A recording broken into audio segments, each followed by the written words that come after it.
The stars twinkle high above. They seem so pretty, almost like glitter scattered on an infinite dark blue canvas. You cough. Tiny, tiny spatters of blood speckle your face, and your puffy white hair quivers with every labored movement. Clover, what do you think of in your final moments?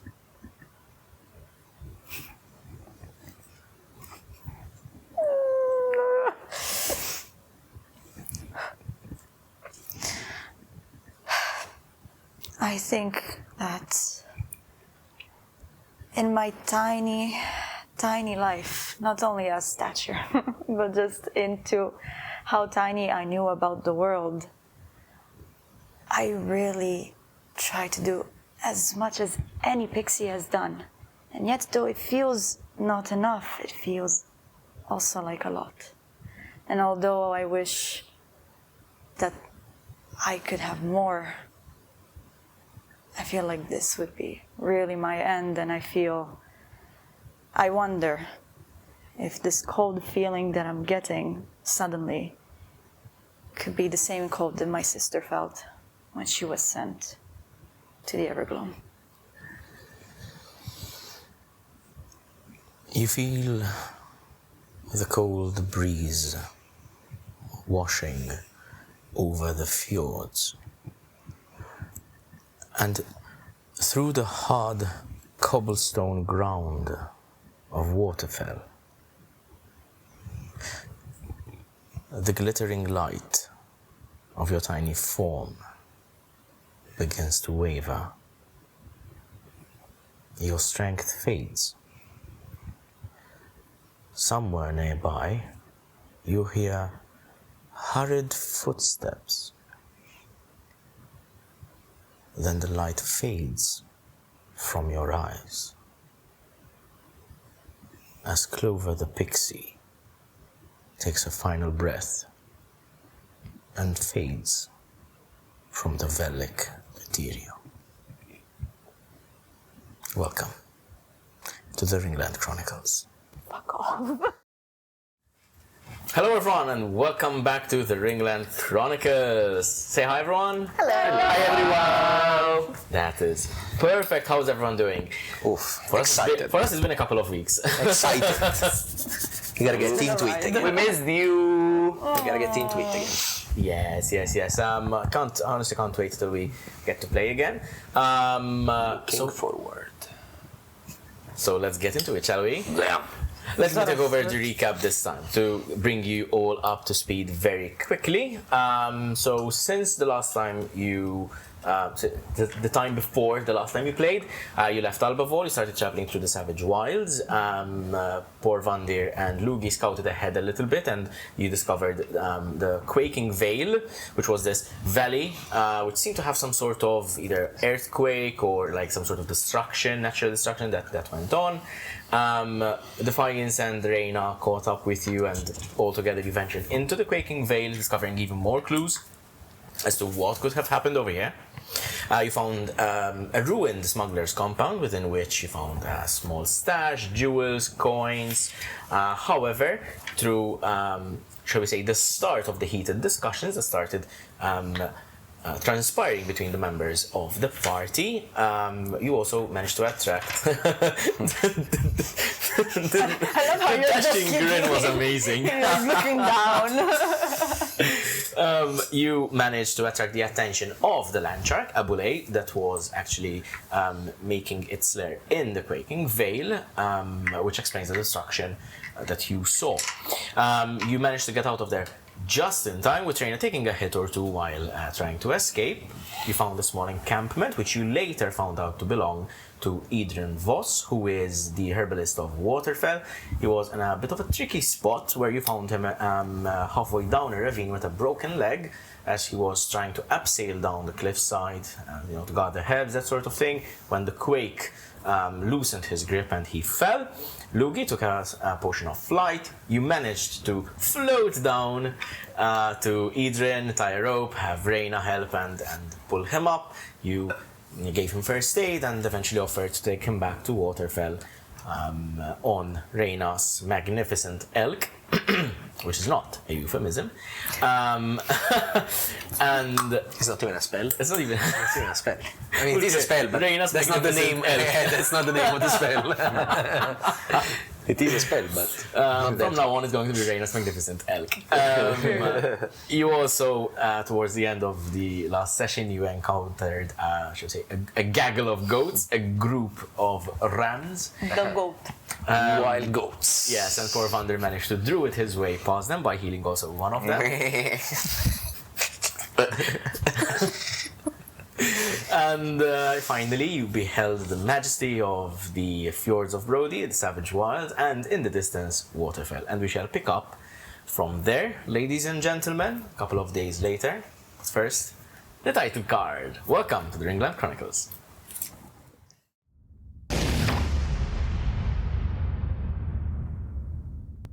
After a few days of mountain roads, cold nights, tremors, and the long descent from Albavaul's pass, the path begins to level beneath your feet. The savage wilds disappear behind the wall of pine trees that make this wooded area upon the southern borders of Waterfell. The road you follow is narrow, less traveled, little more than a worn track cutting north from the mountain pass. The earth here is dark, it's damp. Pine and fir trees rise thick on either side, their roots gripping the sloped ground and the branches catching mist from the fjords beyond. The air smells of wet timber, cold stone and wood smoke in the distance, and ahead, the settlement of Waterfell begins to appear. Not all at once, of course, but first you see the outlying cabins, rough hunting lodges built from dark woods and stone, their roofs pitched steeply against snow and rain. Split logs are stacked against walls, antlers, drying hides, and old traps hang beneath sheltered porches. As you pass, a few locals pause their work. They eye your movement, and then their eyes travel to your injured companion, riding this large elk.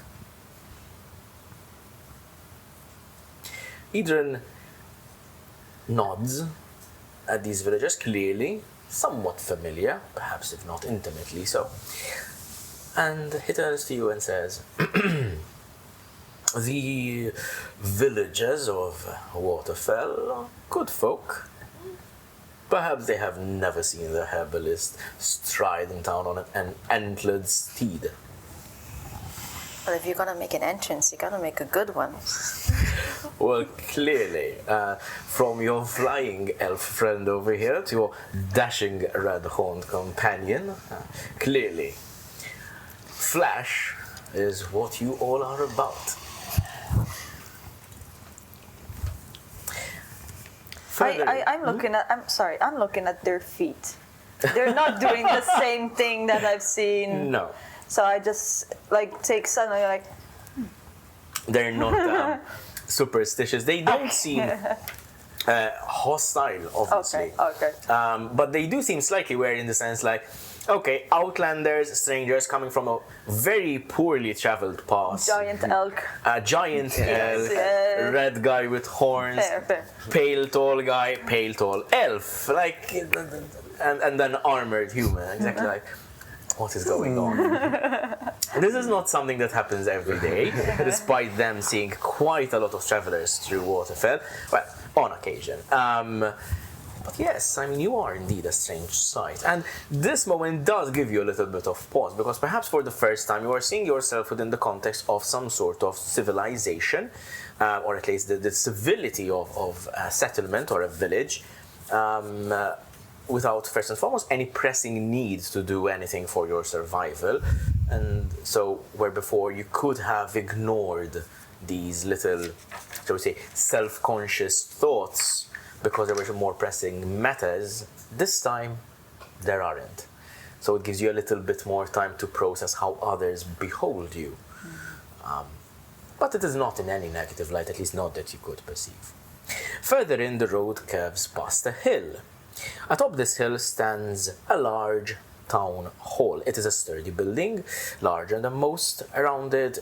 It is built with timber frame, stone and plaster. And you can notice that even from its long bell tower, it gives a very clear view of the southern approach, the area where you came from, as well as the rest of the village and the fjords beyond. There are scaffolds, wooden scaffolds propped up on either side. There's some sort of maintenance or restoration going on. You can see several workers kind of roped up, with, ferrying up and down buckets of plaster, kind of like restoring the facade. Some are painting, some are changing like little wooden pieces of the timber and nailing them to the frame and that sort of thing. Adrian, darling, what is that large building over there? That is the town hall. It is where the councillor meets with the rest of us, and stately matters, diplomatic affairs, that sort of thing. That is town hall. We do meet there once in a while, of course, when we have matters of import to discuss, but recently it hasn't been used as much. Not many, shall we say, affairs of state really regarded us. I see there is some working going on. Oh yes, apparently. Renovations? Yes, renovations, restorations after the colds of winter, after the snow and sleet. These kinds of buildings tend to require such, shall we say, maintenance. The other buildings in Waterfell aren't built in this fashion. This is somewhat foreign to us. And you realize that, especially Reyna and Defiance would realize that the architecture here is not the same, but very similar to what the southern woodlands would have in Trintar and those surrounding areas, which are buildings not built for large snows or ices in the north, while here the rest of the buildings, like the hunting lodges that you saw, are a little bit more built with function rather than aesthetic in mind. So the town hall itself is not entirely out of place, but it looks a little bit different, impractical, hence the maintenance. So that could be a thing. What time of day is it? So it's around mid-morning. Okay. It's not early morning. It's around mid-morning, a couple of hours before noon, probably. 10-ish. Well, would you like to be escorted to your house? Of course, thank you. Yes, of course. We should go a little bit forwards here. You keep traveling down the road and you come to a stream with a short, squat wooden bridge on top of it. As you cross it, you get into closer to the heart of Waterfell. Eventually, you get to the square. It is not a grand area. It's not very gaudy. It's not excessively decorated, but it is central. There are houses, there are workshops, there are stores and gathering places, and you can see that this was built in a very practical fashion over the time. And it is here actually that you see the alchemist's shop and where the herbalist will need to go. Villagers move between baskets. There's a small market set up in the morning. You can see tools, firewood, bundled cloth is being kind of traded and changed hands, and for coin. And there are a few children running around who kind of stop at what they're doing and they stare at you. However, one thing really stands out in this square, other than you four, and it is a large statue of this dwarf. I would like everyone to roll a history check. Nice. If you have proficiency, 2. I will ask you to roll with advantage. 7 plus 1 for me. Ooh, 13. 13 plus 17. 17. 15 for me. Dirty 20. Dirty 20. Is it For a us, dirty we- 20? I don't think it's a dirty 20. I think it's 7 plus 1, 8. Okay. I sure did. I would say it's a Nepo baby 20. Nepo baby. Nepo He baby. has a list Yeah, over to there. be fair, He has that a kind of list. makes sense for Reyna. He has a list. Okay. He's taking No. down a list. He's literally taking over her Look how long dad's job. it is. He has a list. Well, I mean, it's true. Like, if nepotism was a thing in D&D, it's gonna be Reyna. Right. So, Reyna, in your I mean, nepotism is definitely a thing in D&D. no, but like it's definitely her. So, in your book-filled childhood, you've read stories and tales of magnificent adventurers. Some were fairy tales, some were rooted in fact, some less so. But you recall the adventures of Brody the Undaunted.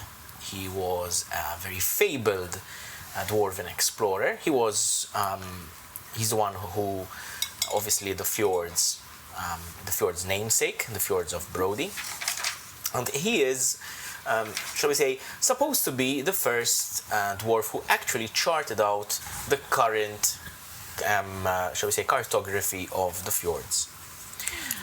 It is still obviously very wide and general knowledge that the fjords have never been fully explored, owing to their dangerous nature, their shifting nature.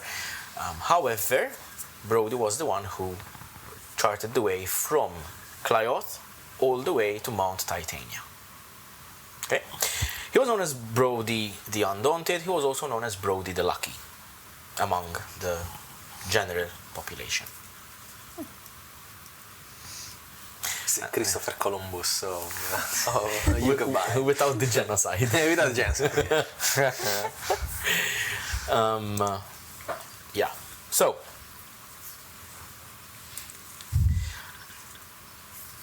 Idrun Voss looks towards the square and then past it, obviously, and you can see he points towards a modest building, the alchemist's shop. You can see the hanging sign of a mortar and pestle and the curl of sprig of mountain herb on the signboard, which reads the Fjord's Apothecary. That, my friends, is home. I'm sure Taleta will be very happy to see you, still all in one piece. You still haven't met her yet, have you? I'm sure she will be. Let's hope she is. You approach, and before you actually get there, the door opens, and a woman steps out. She is middle-aged, very practical looking, and immediately alert. Her eyes go first to Idrun. First his face, and then his leg, then the improvised care that you've given him, and whatever words she meant to speak kind of catch in her throat a little bit, as Idrun kind of shifts and lands on his good foot next to it. It's like, Talitha, I'm home. It's like, you were meant to be gone longer than this, Idrun. Fierce. Idrun replies, I was.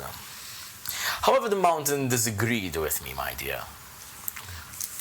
Friends, may I humbly introduce my wife, Talitha. She is the local alchemist and apothecary.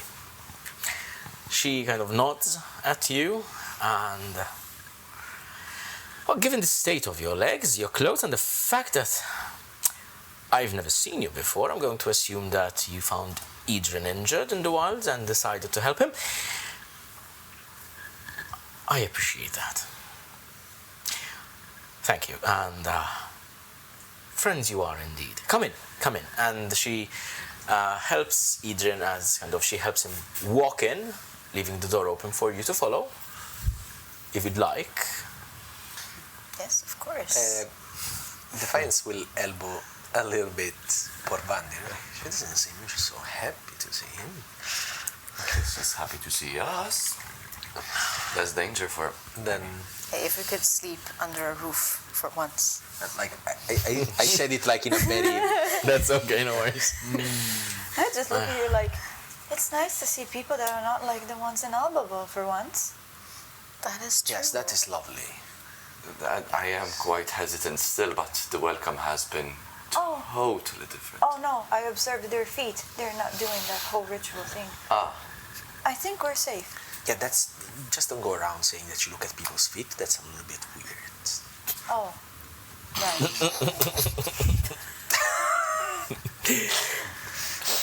Somehow I'm hearing Monogo. Right.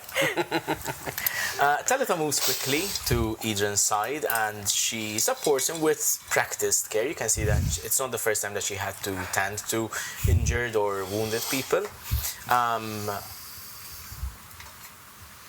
Inside the Fjord's Apothecary, you can feel that it is significantly warmer. It is a much, shall we say, cozier environment. The air carries the mixed scent of herbs, clean linen, there's a sharp alcoholic smell, and you can hear the slight bubbling and simmering of potions and cauldrons towards the back of this edifice. Obviously, you would be very well practiced to pick up on these nuances. I'm looking like my eyes are just...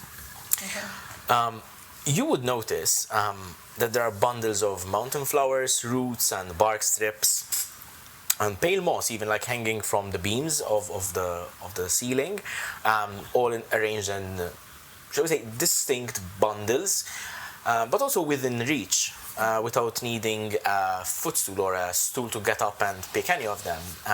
You can see that Talitha and Adrian set up this place to be very practical, and if need be, they need to kind of very quickly take what they need and move on and, craft their remedies. You can spy on shelves and in cupboards, in glass cupboard, like wooden cupboards with a glass kind of pane in them and everything. You can see several bottles, several flasks, all labeled with like browning papered labels. And you can see various tinctures, various liniments, poultices, potions, elixirs, that sort of thing. This is a fully functioning apothecary, which for you three would seem relatively modest, but for you would probably, bar the abandoned one that you found ages ago, you have never seen a fully functioning apothecary in this sense. In fact, you kind of see me like standing and just scanning everything and just growing this feeling of kind of like jealousy, like I want my place to be mine. Like I'm thinking of all the potions that I could easily make if I were to have a place like this. Roll an investigation check just to see whether you spot anything in particular. 20. Natural 20.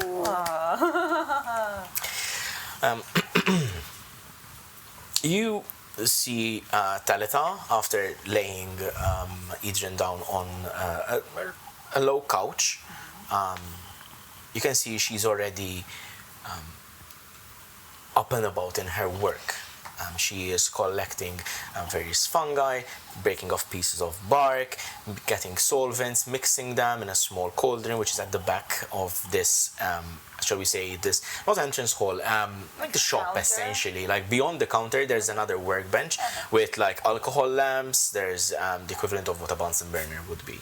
Alembics, retorts, this as stills, and the alchemical and the chemistry stuff that is needed to manufacture these kinds of tinctures. And you can see she's already in motion. From the herbs that she picks and from the reagents that she's selected, you can immediately tell that she's preparing first and foremost some sort of of analgesic to dull the pain, and something to help with the regeneration and the growth of bones, so some sort of healing potion and that sort of thing. And she's already opened about, and as she's... Can I help her? As in, like, do I know what next ingredient she might need, or can I just speed up everything? I would like you to roll a straight intelligence Fair. and proficiency, because you do have proficiency in alchemist skill. Yes. So 5 plus 4 intelligence, and my Proficiency is +3. Huh? +3. Yeah, Proficiency. +3 proficiency. +3. So 5 plus 4 plus 3. 12. 5 plus 4, 9 plus 3, 12. Yes. Good. It's okay.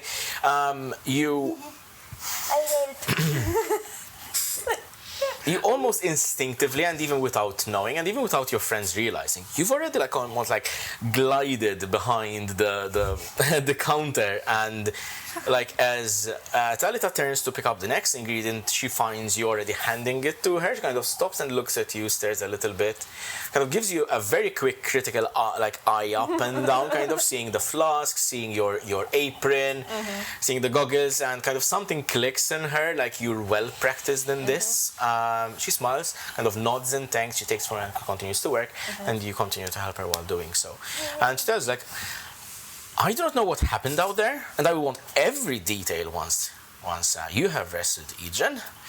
But I think I know enough. And as she's going, you have a few moments while she is brewing the stuff with Lugii, helping her. Is there anything you guys are doing in the meantime? Defiance is walking around into the shop, looking if there is any pre-made, potion or tint or concoction that is like labeled or something, just like, for curiosity, just looking around, window shopping, kinda, just having a look around. Roll an investigation check, just to see how much you would be able to spot. That would be 16. As you walk around the shop a little bit idly, kind of like trying to see what is available, you can see that on this side of the counter there are shelves with some potions and tinctures and that sort of thing, which you would easily recognize that they are some sort of shall we say cheaper or more affordable items made with perhaps a little bit more commonly available materials. You also spy behind the counter. On the side against the wall there is a small wooden cabinet with glass panes, like glass paned windows, and beyond which you can spy maybe perhaps slightly older looking potions, something which you would presume to be a little bit more higher value, maybe stronger potions, maybe a little bit more dangerous, or perhaps something which require rarer ingredients and materials to manufacture and fabricate. As you keep walking around, you also notice a small door on the side. It's to the right hand side as you enter, and from here you can see that this door is almost covered in cloth, as if it needs some sort of like what you would know as insulation to keep like the warmth or the cold in. But there's a small rhombic, like diamond shaped glass pane at about eye level. And as you peek through, you would see that there is an adjoining greenhouse over here. It's a wooden walled greenhouse with a glass top. You can see it's slightly slanted, it's slightly higher on one side than the other. And here you can see rows of planters, so say vessels with earth and dirt, and several herbs growing in various stages of maturity. And you would assume that this is perhaps a little bit more Edrin's area than Talitha's, but you can see that there are herbs being grown here, not simply foraged from the wild. Okay. Cute. From my end, I would like to. At this point, I'm still next to the entrance door. My back's against the wall, and I'm obviously looking over everything in the room. But I would like to make my way next to Ejik, who's on the. He's like on a couch. Yeah, a bit of a lower, almost like a medical couch, I suppose, like where patients would be kind of like inspected. Okay. And I will go and have a look at the wound we bandaged in quite a hurry, and I would just like to make sure that there is no inflammation, Good. Roll a medicine check. Nice. I don't know. Technically, it's. It's a bit cold, but yeah. Okay, that's a 5 plus 4. 9. That's a 9. 9. The way it is currently covered up is very difficult to see against the skin. You still like he still hasn't begun to uncover the wound and everything. But the bone, it seems, at least seems to be somewhat straight. Obviously, it wouldn't heal over a couple of days, but at least not without magical or alchemical assistance. But no, it seems to be set straightish to the best of your knowledge. There doesn't seem to be any immediate ill effects that you see on on Edrin's face or perhaps his mannerisms. Typically, if there's fever, you would see sweating. If there is some sort of gangrene buildup, there would be malaise, there would be disease, and so you don't see these signs, and you are fairly confident that he's doing well in terms of recovery. But that being said, I mean, a broken leg in the wild, bandaged, and set in the way that it was, certainly needs to have professional help to properly recover. Obviously, a good sigh of relief. I pull up my shirt a little bit up, and I prepare for the assistance Talita might need with the application. Okay. So I just sit next to him or hover next to him if there's no particular place to sit. Very well. So while all of this is going around, Talita has finished brewing the potion. It takes her a good 10, 15 minutes, 20 minutes to sort it out. Most of the base reagents, that sort of thing, would have already been prepared, just in case something needs to be brewed out very quickly, as was the case. And she picks up 2 vials of potion, and one of them is slightly purplish in color, the other one is slightly reddish in color. The red one would remind you of a healing potion of some sort. The purple one, you would not really be familiar with it. However, I would, if you would like, you can roll another, shall we say, in medicine check for this, please. 6 plus 5. 11. This purplish kind of potion is not something that you are familiar with, but seeing from the ingredients that she was preparing, whipping up, and brewing together, you have the idea of the basics of it, and that would be some sort of regeneration potion, which works a little bit more on a longer lasting level rather than just instant my wounds are closing kind of thing. Okay, so you would know as an alchemist that healing potions typically is an immediate effect. You heal up, your wounds stitched together, closed very quickly, that sort of thing. This is something which helps a bit more of a long-term kind of revitalization kind of thing. She runs around the counter.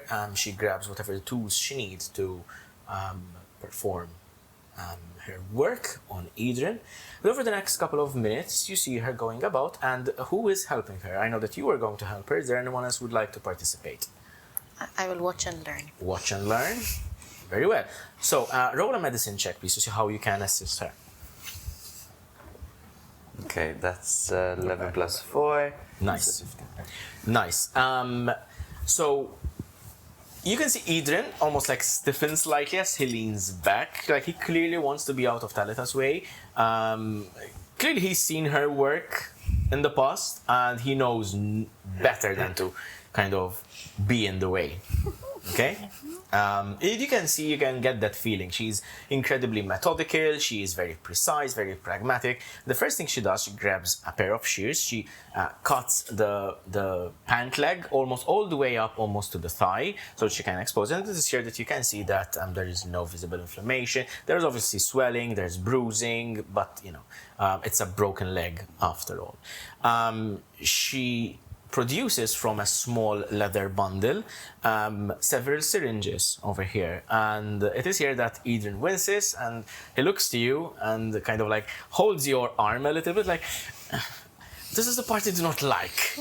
And she fills the syringes with the purplish potion and she injects it in his leg, and you can see like, the needle is quite thick. you can see he winces from pain. And as he winces, she's like, "Oh, shut up, you big baby." And she gives him the red potion, and he swigs it. After a few minutes, you can see that even the swelling and the bruising has already started to clear up and pale. Don't walk on it for a couple of days, but you'll be right as rain. Why do you always get yourself in these kinds of troubles? So, You're a quite lucky man, Adrian. I certainly seem to be. I am, my dear, I am. He wants another broken leg. Yes. As she finishes up and kind of collects the tools and everything, she turns to you and says, "Kindly gentle folk, please make yourselves at home. We have the kitchen in the back if you'd like to grab a snack or freshen yourselves up. I need to tend to Adrian's injury properly now. I need to get him up and rest properly. Truth be told, though, your intervention for something to be carried out in the wilds was very well executed." You can see I'm holding a proud face right now. We were quite lucky to actually stumble on him. It might have been a bit too late. Thankfully, someone went ahead of us. And I look at you kind of smiling, but not really. She looks between the two of you, and you can see she picks up a little bit more than she lets on. And not like Adrian. Adrian seems to be a little bit more, not oblivious, but Naive. a little bit more naive. He's still in the pen, in the adrenaline of the... She is sharper, and you can see that clearly she's the one who runs the business. He's the one who helps out. Yeah.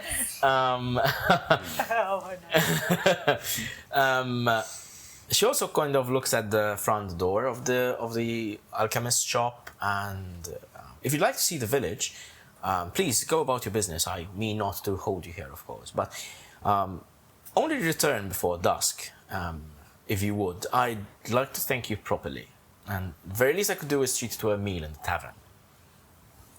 Oh, That's thank you. very much appreciated. Very generous. Is it going to be like the one we had with our friends in Ligma? Oh, I mean, that was a feast. Yeah, that I- was a bit too much. Yeah. You've been in Lingmel. You've been very far south. Oh yes, we have been traveling for a while. Yes, we've seen a lot. But you were quite kind and actually a calm person to be around. And you have a lovely place, I might say. I would like to have one like myself. Have you been an alchemist for long? Since I was a little girl, I was taught by my parents. Actually, my father was an alchemist here before me, and my mother used to help him out a lot, as did I. That is fascinating. Do you have recipes? Yes, of course. If you'd like, I can And show you what I have. it's like, yeah, Yeah. I don't want to, I'm trying to keep the excitement because I don't want to show it. I don't know Yeah. why. It's I don't want to You can see for the first time, perhaps the three of you see the genuine spark of, the glimmer of excitement in Lugi's face. Can I? I would say that you seem a little bit less robotic. Yes. For you see my eyes kind of Yeah. Of course. So you have, shall we say, the rest of the day ahead of you. You would like to spend most of it, I would assume, with the alchemist. Yes. So Maybe we should leave our friend to her thing. you leave me in childcare. Pretty much. childcare. Maybe we will find a place to stay the night. The rest of us. That makes sense. Most definitely, yes. I would like to see what the talk of the town is as well. I mean, it's a new town for Oh, us. and there's that bard here. What was his Yes. name? Silver or something. Oh, he's set to perform tonight, is it? A Stormbringer. My god, I was off. I'm not sure when he's performing, but maybe we can ask around. Of course. I have a quick matter to solve. Friend to meet, but it will be probably quite quick. and then we can join together at the tavern. Is there a tavern? Yes, of I course. presume. Idrin kind of points beyond the wall, of course. It's just across the square, actually. Brody's Respite, in fact, it is called. Aptly named for the square. People here are not very original sometimes with the names, but whatever works. And yes, that is indeed where. Is it the Tritalita Stormbringer? She kind of ignores him, like she has no time to deal with, shall we say, leisure at this moment during the day. This is mundane to her. This is beneath her attention. She has other things to do and clearly more interesting conversations to have. She's such a businesswoman. Yes, Stormbringer is set to perform these this evening. It is the 16th of Solmire, isn't it? Yeah, yes. This evening at Brody's Respite, I believe. We came just in time. Yes, that is it. How lucky. Before we go, Talita, is there anything we should refrain from mentioning with the townsfolk? Is there anything of political sort we should avoid at this point? Oh, I see what you mean. What's political? Big subject.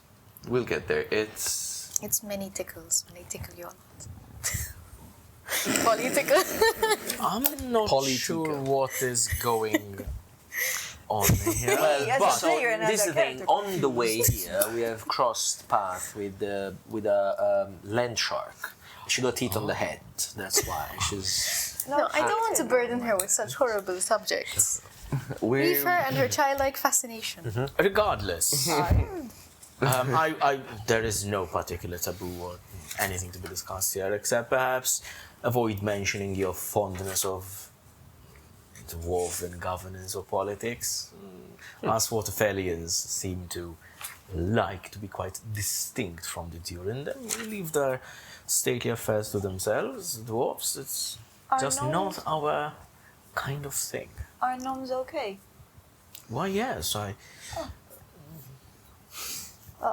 would. Dwarves are fine as well. Don't get me wrong. It's just we prefer not to discuss what they do and how great the city of Cliot might be. I actually have a little bit of a peculiar question. Have you ever met someone that looked like me? Is there any in the town? Not that I know. You are quite striking yourself, and to be quite fair, now that I have a bit of a closer look at you, I thought that at first you were wearing some sort of disguise.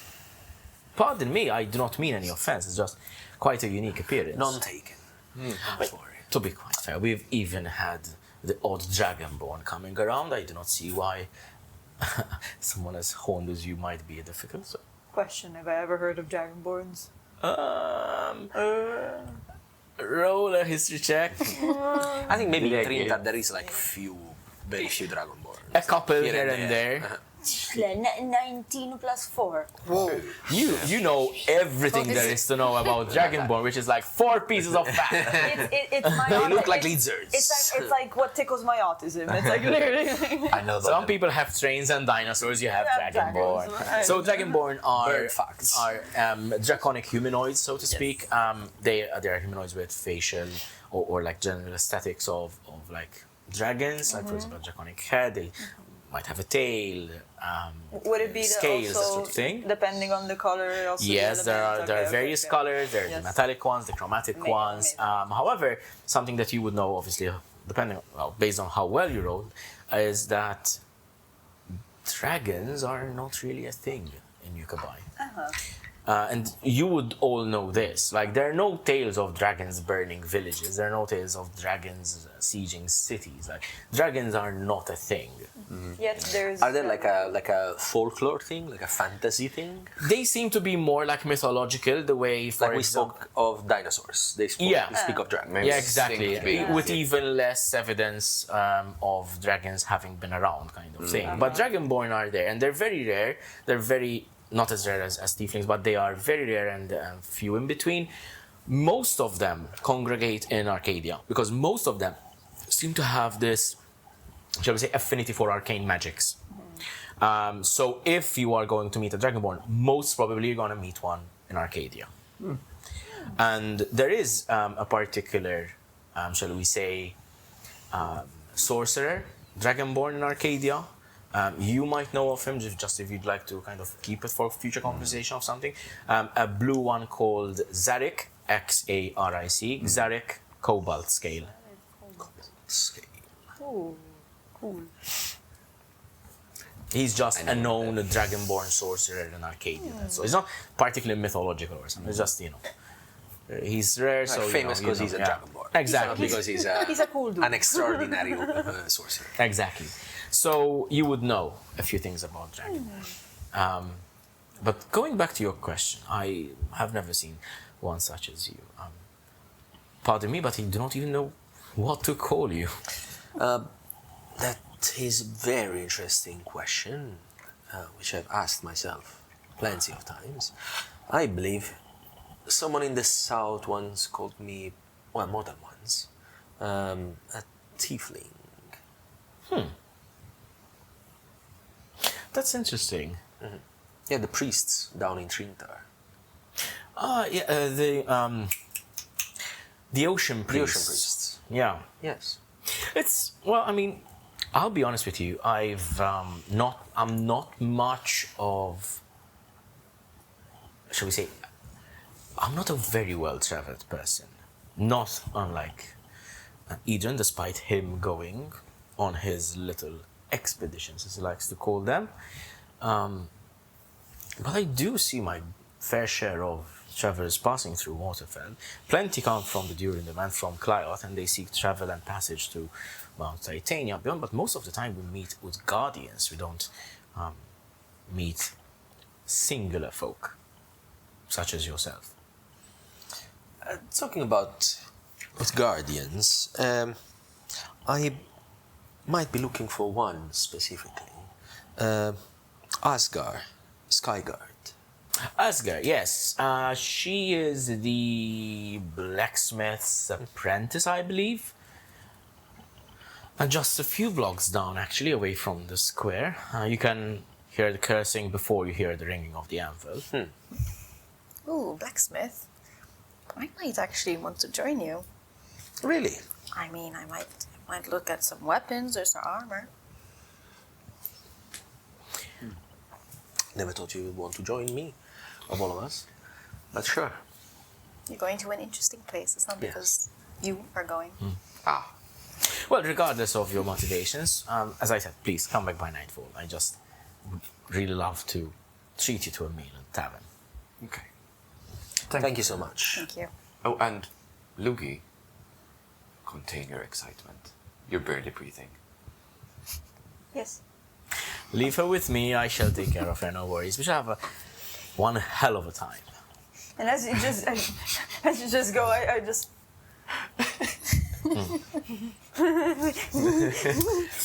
So, you start off your stay with the alchemist as your friends leave and exit the building, and the first act or item on the agenda for Talitha is obviously to get Adrian up to the bedroom, and you help her along with him. Kind of, you go up these wooden stairs at the back of the house, you go past the kitchen, go up to the upper level.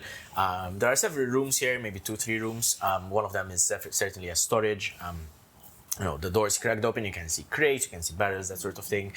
More domestic applications rather than commercial, alchemical, that sort of thing. That is kept in a small hallway between the shop and the kitchen, kind of. There are some barrels, crates, like with alchemical scents, that sort of thing.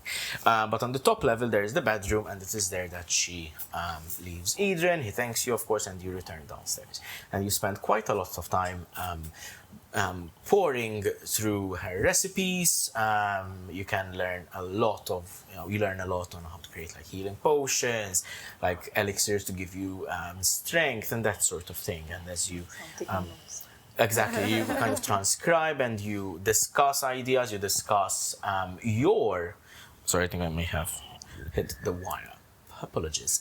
You share your knowledge of alchemy, and she shares hers, and you spend the first couple of hours doing that. She also attends to, shall we say, village folk who come in and filter in, and she prepares remedies for them. You help her a little bit with it, and you have this general like experience of what it feels to be like a village apothecary. Look how cute.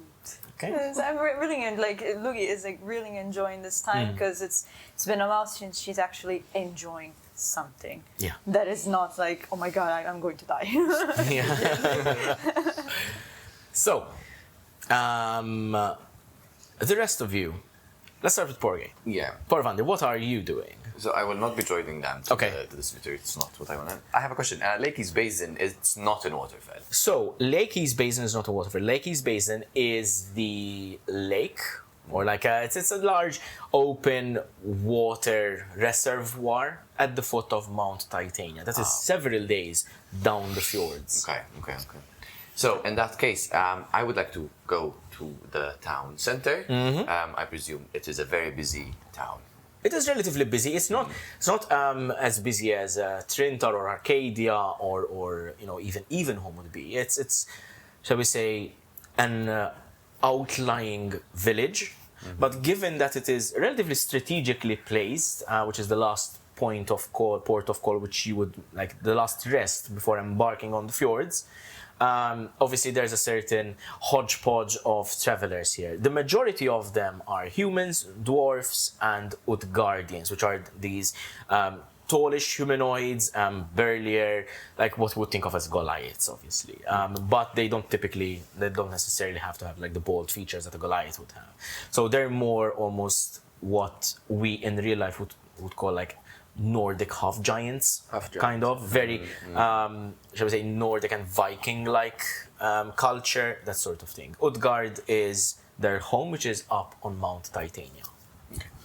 I would like to go to the town square and sort of eavesdrop on conversations specifically related to the Arcana or anything related to knowledge or tomes or etc. Since there is no particular hub for this sort of intelligence to reside in, I'd like to maybe catch on any leads related to Waterfell through eavesdropping. I would like you to roll a perception check, please. Oh, that's a 26. Those ears are pointy. 19 plus 7. I'm hearing. You filter and You say that you are all ears? perk up your ears as you filter along with the, shall we say, the morning market. The time is getting closer to noonish now. The sun is almost at its zenith above. What a word, zenith. Zena. The market is busy, but you get the sense that some things are ramping down already. It seems that by midday, most of the morning market activity is wrapped up, and people continue with their own like schedules throughout the rest of the afternoon and evening as they do. You get the sense that while there are some genuine merchants and retailers over here, many of them might be just not peddlers, but almost like common folk seeking to get rid of some of the things that they own and just trading for them, haggling for coin or for other belongings. And it's just not necessarily, it's a bit more of a car boot say kind of sometimes, there are some genuine merchants who do not accept to buy items from passers-by, but it's just their remit to exclusively sell, obviously. Like, for example, there may be fishmongers, there would be some clothiers, some basic clothing implements, maybe like people selling boots, people selling gloves, that sort of thing, stuff that you would need while embarking on a long hike, or something that travelers would need. So there would be ropes, climbing equipment, even though there are general stores in Waterfell. But in the market, you typically find a cheaper variety, something which is a little bit more accessible, something which you can much more easily haggle for. Kids run around and obviously they glance at you, but you don't necessarily stick out. You see a couple of elves. You've encountered elves beyond the elfindom, and elves are widespread creatures. It's just they're not the most, shall we say, common race over here. But you do not really stand out that much. Your outfit, your attire, your poise, the way you walk around, you're not particularly flashy or gaudy, so, you're blending in quite well. And as you walk around, you hear snippets of conversations. You hear people talking and complaining about the funds being invested to restore the town hall. Some reply and say, we should just bring it down and build it up in a way that makes sense. You can hear the conversation changing into, it was a gift from the southern kingdoms, but it ended up being more of a burden kind of thing. You see, these things that the common folk would complain about, conversations in other parts of this town would discuss the show by Stormbringer later on that evening, and people looking forward to it. And he's quite high profile, almost celebrity kind of. So to come to a relatively remote place in the world is a big deal for them. Some are talking about their work in the brewery. Some of them are talking about their work at the docks, that sort of thing. You notice one particular hushed conversation, and you hear about a particular you hear about a woman called Elsbeth.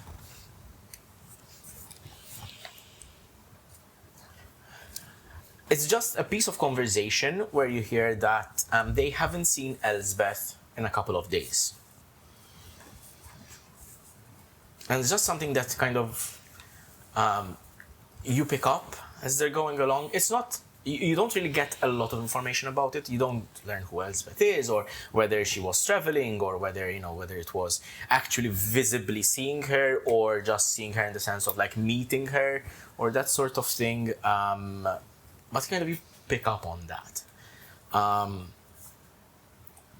You also hear someone else complain about certain vagabonds and some homeless folk that are seen around town and kind of camping and kipping in the alleyways. And so despite the fact that Waterfell is quite a thriving society, it also has its fair share of lower class, lower strata personalities as well. Not necessarily criminal, it's just obviously perhaps people down on their luck, or people who just are finding it difficult to make ends meet. So there's a very tangible variety of people in this society.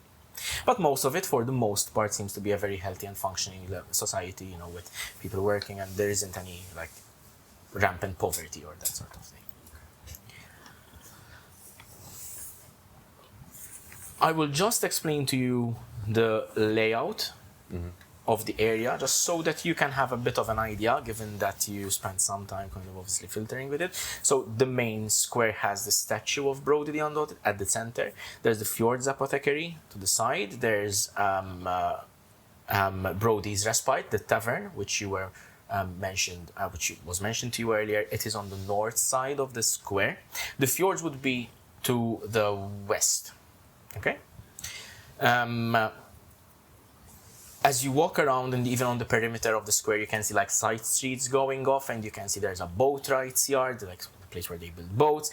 There's a coal store, a smokehouse further on, and you hear even from the snippets of conversation that you get, there's the butcher in town, there's a tannery, there's a weaver's house, there's a public bathhouse, which is further to the southwest, closer to the fjords. There's the brewery, as you've actually seen yourself, called the Drifting Glacier. The brewery is called the Drifting Glacier. And one thing that you certainly pick up on is the, shall we say, the staple of drinks in Waterfell, which is a drink called Brygga. B-R-Y-G-G-A. Brygga. I remember Brygga. Huh? It is this almost like mulled beer, warm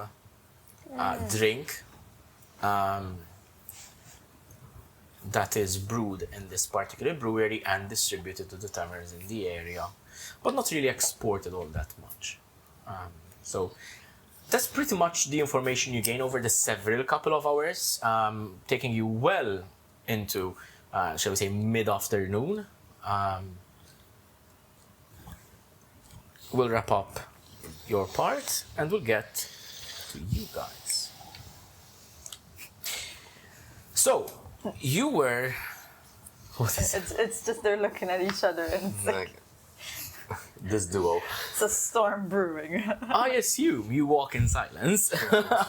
No, yeah. Yes, probably, kind of. But I also want to kind of be very aware of what people are saying because I'm trying to catch any mention of cultists in the area. Roll a perception check.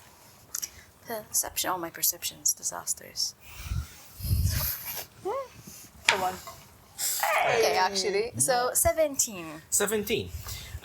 You do not really catch any information about the cultists as such, but you do pick up on certain, shall we say, questionable information, like stuff that really doesn't fit in the general narrative and aesthetic of a waterside village, in the sense like, we've seen some shady people at night towards the well in the square, kind of, or I haven't seen that man's dog in a couple of days, for example. Or, for example, Isma, that hunter has been out hunting for several days now and we haven't seen, hasn't returned from the wilds.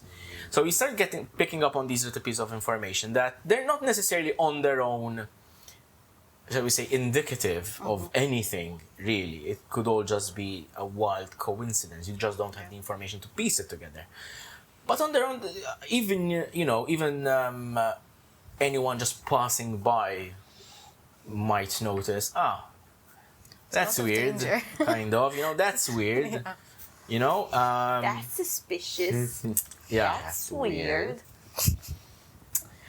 The smithy of Waterfell is much like any other smithy. It's a large coal forge that burns hot at the rear. There's a dinged and battered anvil that stands near the center of the room. The tools hang from hooks along the wall, and there's wooden handles, rods of irons, bars of steel, tongs, hammers, nails, spearheads, and there's also half-finished work, which lies across workbenches, blackened with soot. The smell reaches you first a few ways down the road. She smells that bad. She smells hot. Wow. Jail time. Bonk. Coal smoke, hot iron, sweat, oil. And then you can hear the sound. A couple of dwarven curses at first, and then the ringing of the hammer. And there's this echoing clang. It's not it's not a ringing sound, so it doesn't it's not a prolonged, it's more muted, like think, think, think. It's more indicative of a very well-worked forge, someone who really knows what they're doing. Inside, you can, as you stop in front of the smithy, it's just large open archway, which just leads on. There's no doorway, there's no kind of like gates or anything. It's just the forge is exposed out to the street. And you can see there is a burly dwarf. He's working on a piece of white-hot steel rod, working into what seems to be some sort of fishing spear, or something that can be thrown. So something slender, something which is a little bit more aerodynamics, or aquadynamic, hydrodynamic, I believe it's called. Anyway, and he moves with a certain level of strength and experience, right? So this is definitely not someone who's new to the job, someone who has been literally, and no pun intended, forging the craft. Pun totally intended. Every few strikes, he stops, he kind of coughs a little bit. There's this deep, rough, almost like chesty cough. And then he continues his work. He spits a little bit on the forge, it sizzles a little bit, and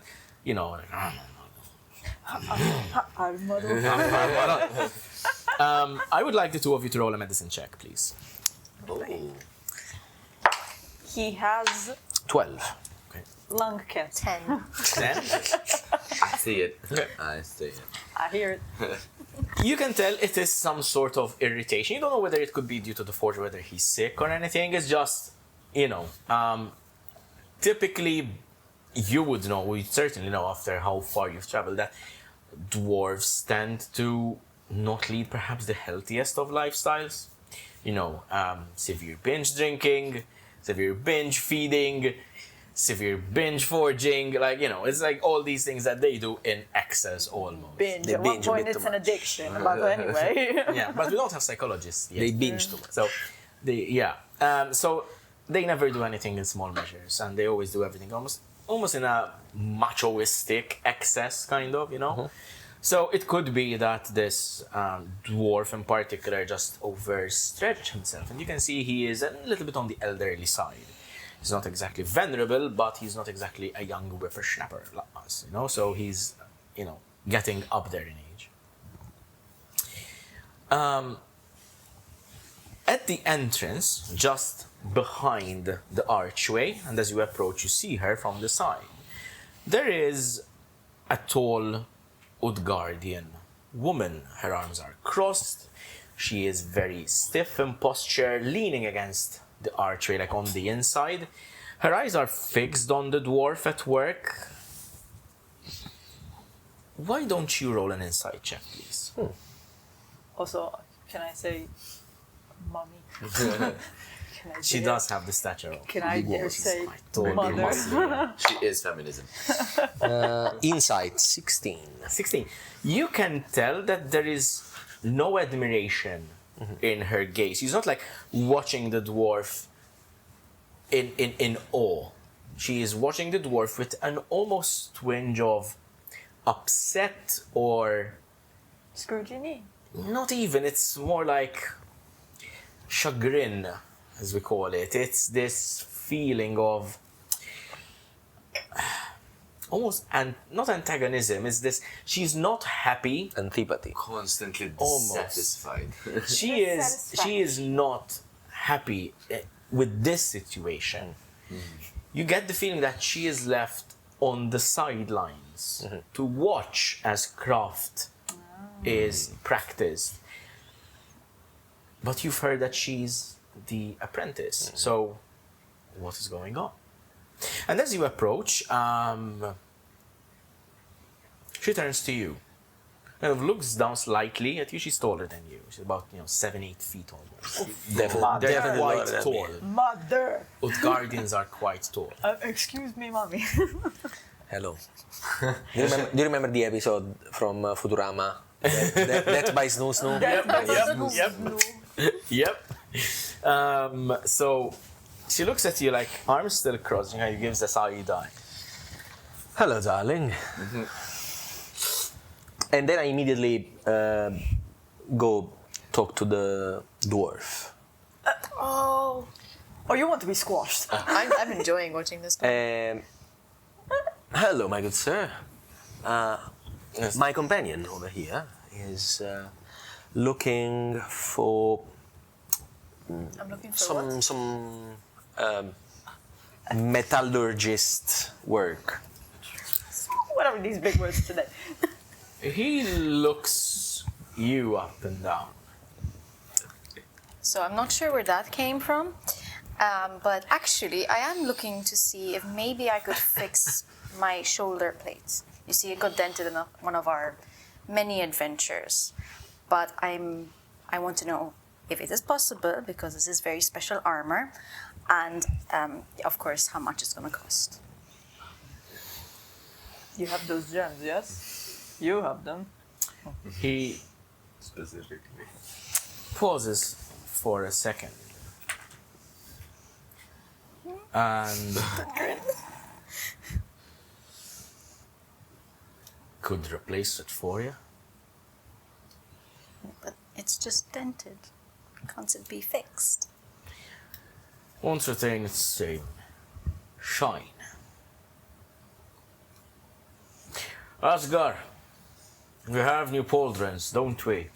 You can see Asgar kind of like He made a few last week, yes. Thagrim. Show him what we got. And she goes and, like, almost...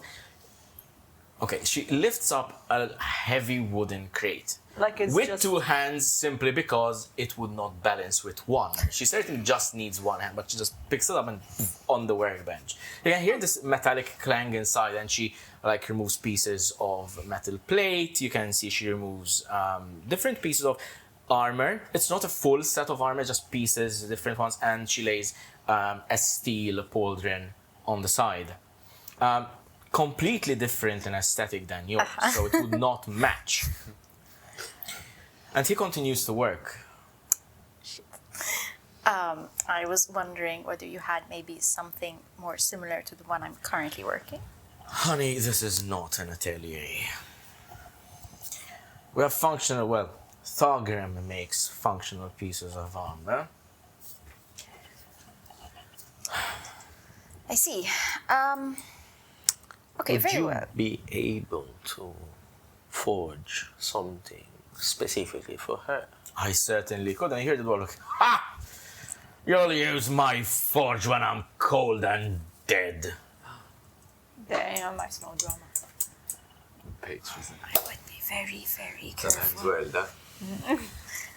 Yes, Thagrim. Such is my regret. Okay. So, you would love to Rub salt be on able it. to do that kind of job. She's gonna kill you. I would like you to roll a persuasion check. Okay. The reason Oh, behind he's it good for me is persuasion. that you're trying to extract information, like you're trying to get her to tell you information. Death by snow, no. Death. 28. Fine. God, Lord, that voice must be. You're not from around here, are you? Well, Have you seen Bitch, him? she's dying. I think you could say. I'd love to. I'd And love first. to have my own forge. I'd love to work this forge. And she kind of lowers her voice a little bit. If this old fucking dwarf would let me. I did not want to become landbound. Landbound. I would like you to roll a history check. Okay. If you would have like to know what proficiency. landbound is. Yep. 10. Pretty bad roll. 10 plus, so 14, but I'm also proficient. No, it would be added already to the plus. Okay, so 14. 14. Being landbound is a term that Utgardians would use. Utgard is, as I said, the settlement on top of Mount Titania. Mount Titania is split in half. The peak floats up in the air, and there's gigantic, titanic black iron chains which hold the peak to the base. And it is ritual for Utgardians to every spring to travel down, spend summer wandering the continent, learning or like fulfilling quests, fulfilling their own prophecies, because many of them have their own like belief of fate and prophecy and that sort of thing. However, those who do not fulfill such prophecies or such tasks or such quests, or for any other reason end up not being able to return to Utgard, are called landbound, meaning they are bound to the mainland. They cannot return home.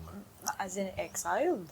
Not necessarily, it's a self-imposed thing, but if you return to Utgard without having fulfilled your quest, there's a certain level of dishonor that Okay. that is attributed to you. Okay. So you finish the job, or you don't You go just home. until it's finished. There's also other landbound who end up so because of happenstance, injury. People who, for example, lose a leg or lose an arm, they cannot physically climb the links, as they call them. And those people become landbound permanently, for example. And most of them, seek out lives on the mainland and, for example, tavern keepers or barkeepers or, that sort of thing. So,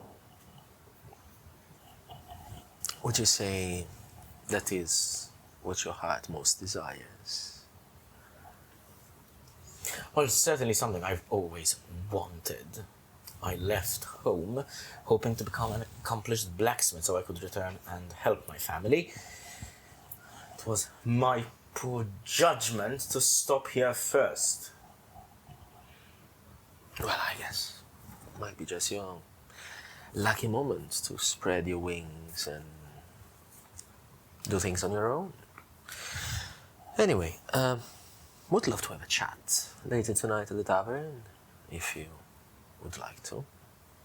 We're gonna be here in town for a little bit, but there's a big performance tonight. Perhaps we might exchange a word away from any point towards the dwarf.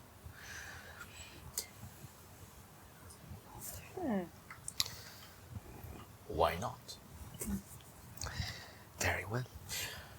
Now, before the old fucker hears any more words, is there anything else I can... How much would the one of these pauldrons be? She chooses the one which seems a little bit more refined. That is 50 gold pieces. And how much would be one that you craft yourself, if you get to? And they were roommates. Oh, she's loving it. Let us say this. You are peculiar enough, but if somehow I get the opportunity to craft something for you, and you are, shall we say, the reason why I got to craft, I'll make it for free. Clearly a friend. So, No, like when you're like, I'm imagining Reyna with like, what is going on over here? What is that? She's more like, what the hell is going on? Oh yeah, I got up. What are you saying? So, well, I'll see you tonight then. very well. Very well. She kind of, like, her eyes linger on you a little bit in a mix of not sure what to make of you, but also not outright, like, not don't- outright dismissing you. I would like you to roll one final insight check. Okay.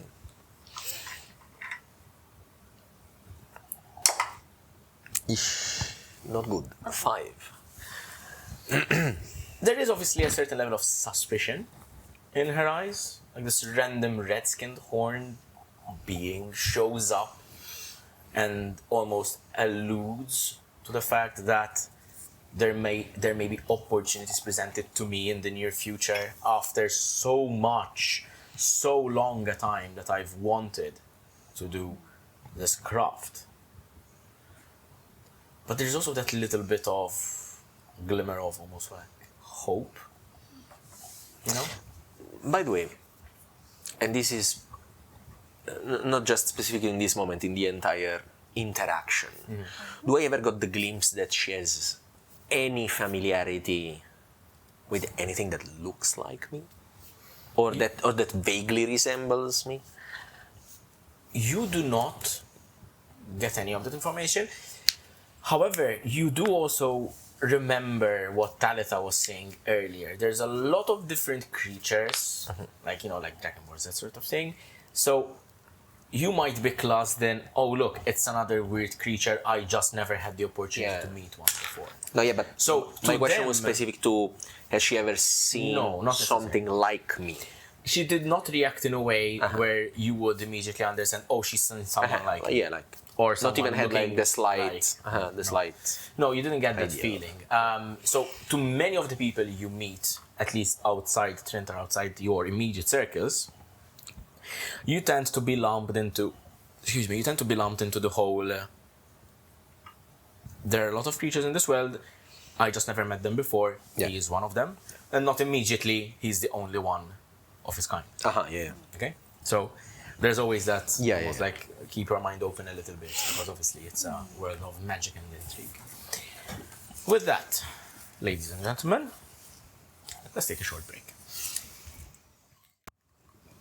Through the alchemist shop's front windows, you see a figure pass by. Roll a perception check. Oh, God. Don't fail. Don't fail. 15. Nice. Oh, God. The figure looks familiar. Oh, no. Elven, long black hair, pale skin, but she's just passes in front of the window, almost like catching it, almost like in the corner of your eye. Where am I? I'm the one like sitting, taking notes, or Whatever you would like to be doing. I just storm. Instinctively, I storm outside. You dash outside, leaving the alchemy, the apothecary's door open. Talitha puzzled at seeing you dash out, but she doesn't follow. And as you exit into the square, you look around frantically.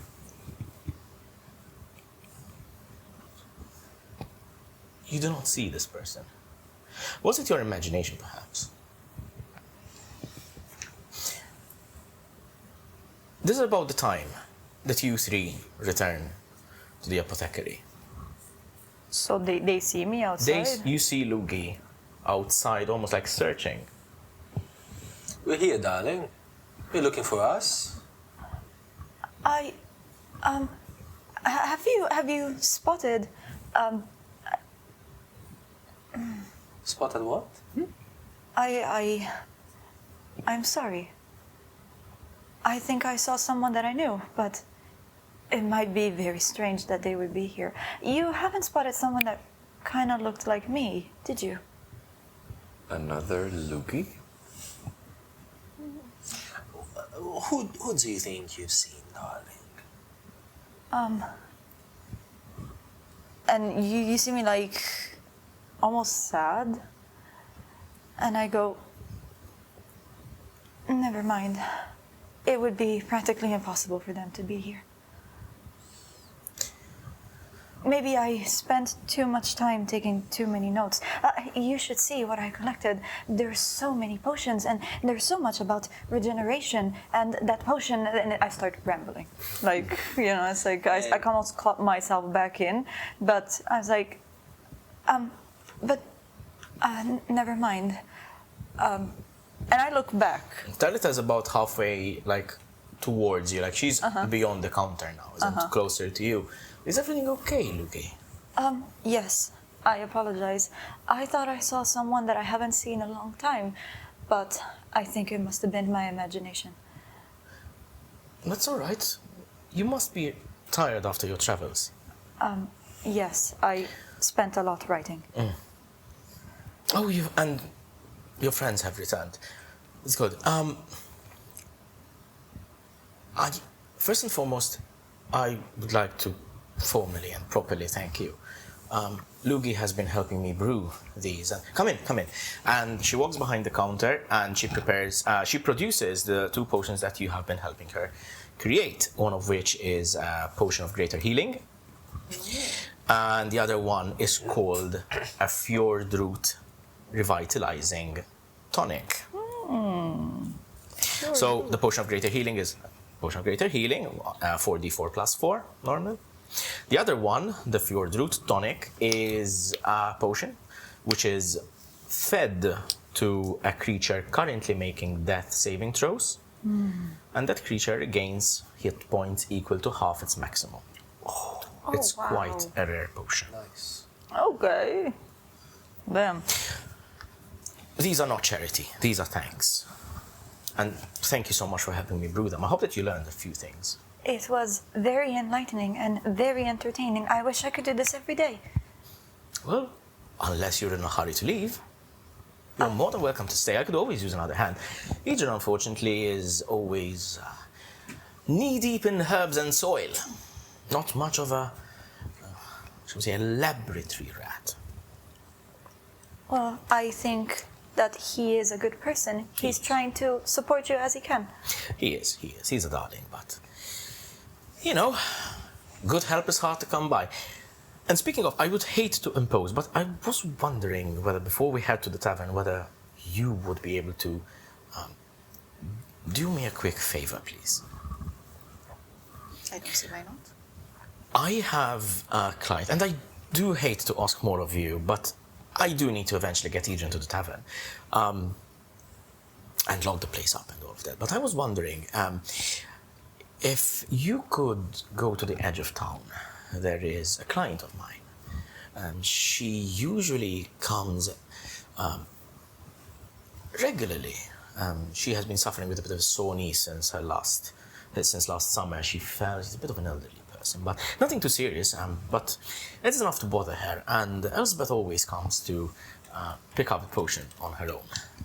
But she's never missed a weekly appointment. But she was due to come pick it up yesterday. I'm a little bit worried about her. Could you repeat the name? Elizabeth.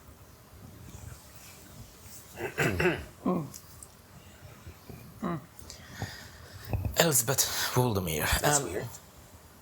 Have you heard that name already? Perhaps? I did, in fact. It could be nothing.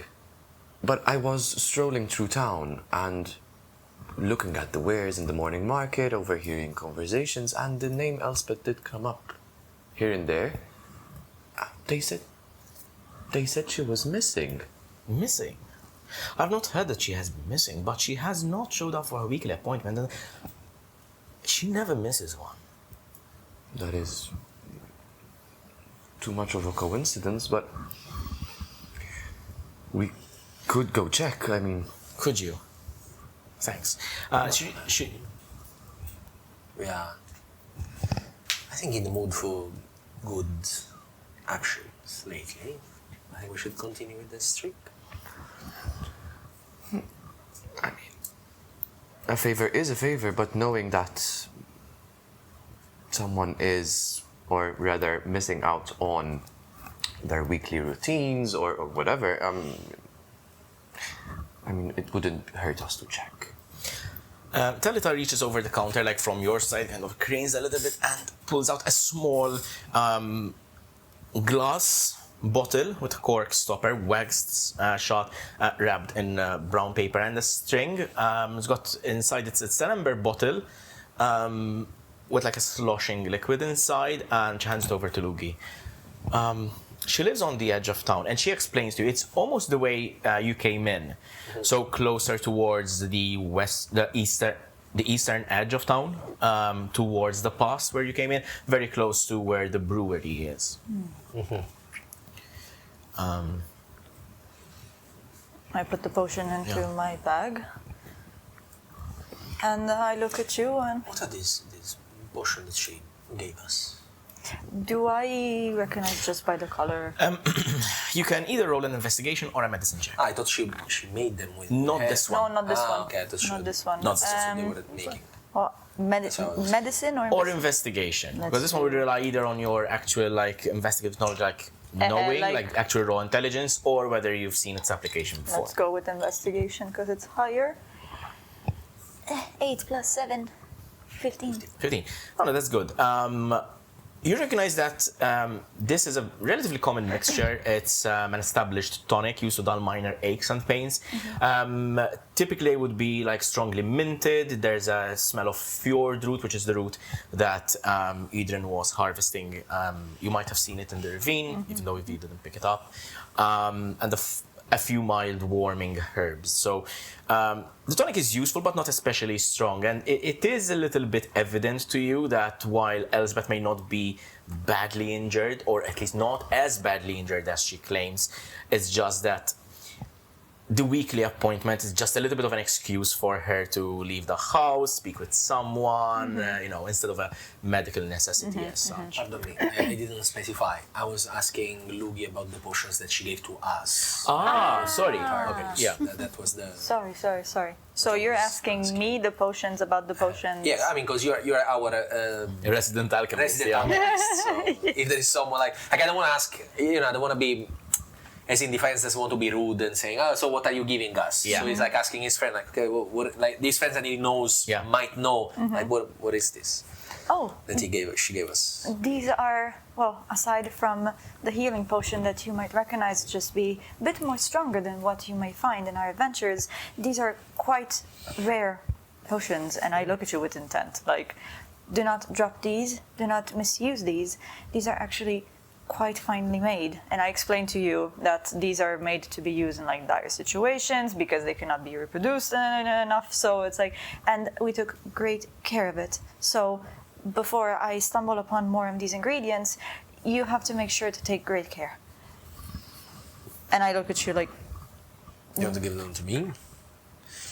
I think maybe the healing one, we should give it to our fighting lady.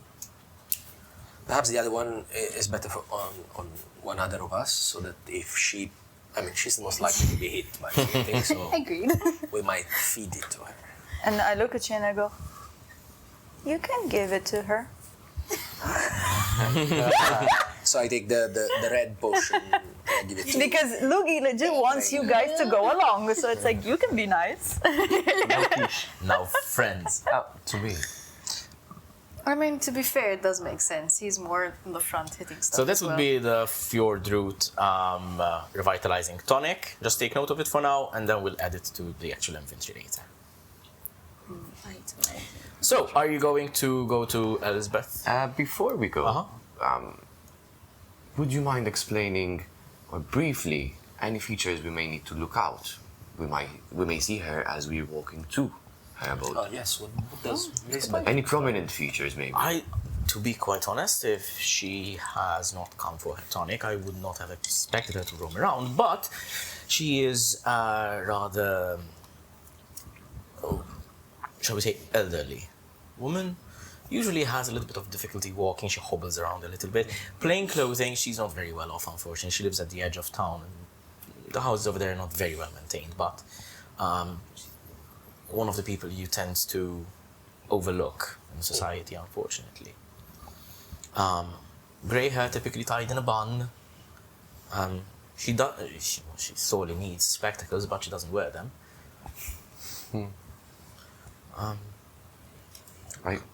She lives in a small cottage at the edge of town. She has a small, flower bed garden in front.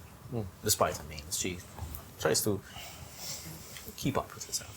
Any family, friends, pets? That Unfortunately, none. She used to have a cat, but she passed away a few years ago. She didn't quite think to get another one.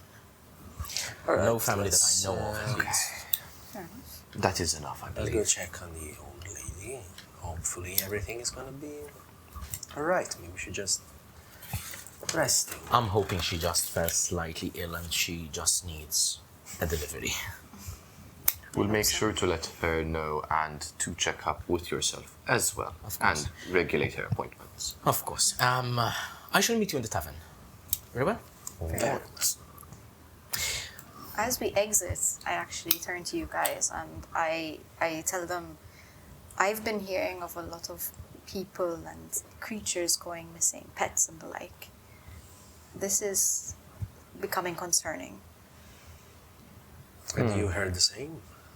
I've heard of the name Elspeth being mentioned, who went rather randomly missing of late. No other names mentioned from my end. I don't know names, but people, pets, they've been going missing, even hunters. Sporadically, randomly. Should we perhaps go to an authority in this town and see if they want any help? Well, once we're going to help, let's at least get something out of it. Do you think they trust us to help? Well, why wouldn't they? I mean, have you seen us? We don't exactly fit in. I think that's why they would actually ask people like us to solve a problem like that.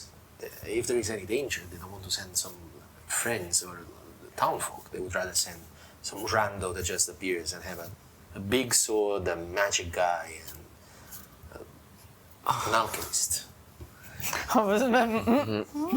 Yeah, alchemist was not coming to Pepe. So I look at the bottle and I say, I suggest we first find this lady. I think the tonic is to ease whatever pain she has for her old age. If we find something suspicious, then we can go to the authorities. Yes, Right. just keep your eyes peeled just in case. Yeah. Let's not rush. I She think there's a is good chance that the old lady is. Let's go check on her. Okay. Defiance the optimist. He's pragmatic. Defiance the optimist. Can never say that he's not practical. It's all Elspeth's, about the money. Elspeth's house sits among the last homes on the eastern edge of Waterfell, not very far from the road by which you first entered the village. It is a small cottage of stone, wood, and plaster with weathered shutters over windows and a little front garden enclosed by a very low wooden fence. You can see wildflowers grow thick among the beds, mixed with common mountain weeds and hardy little herbs that tend to survive the cold. At first glance, it looks quiet. So there's no lights in the house nor nothing since it's close to The evening. time, just to give you a bit of an idea, is towards pre-evening. So afternoon, okay. evening, so towards the... Evening. I've never heard this word before. I love using that word, pre-evening. We came up with it in my old D&D group before. I don't know whether it's an actual word, but we use it. It's like the what is it? Pre-evening, yeah. No, like the one that we use in the Discord. Fried delusion. Fried delusion. That's another thing. Fried delusions. So, Shut out. it's about that time of day where sun has started to set but hasn't set yet. Okay. So it might not warrant bright lights Okay, inside, okay. but you would expect if you were to look into the window at least to see something. But you are still on the Okay. outside edge of the property. Okay. Is the small gate It- open? Yes, it is not locked. It's very easily opened. It creaks a little bit on not rusted hinges, but they do need oiling and maintenance. Obviously, an elderly lady cannot perhaps afford to The maintain friends it. would enter into the small. Then I would like you to roll a perception check, please. Sure. I was going to knock on the door. Trust. I would not like to go in yet. I would like to. The old lady was paranoid and set up traps. It's good. Perception would be 22. That is very, very good. As you are walking towards the front door, I assume? Yeah. You are walking towards the front door and you notice all around you that this little garden is overgrown. But it is not neglected.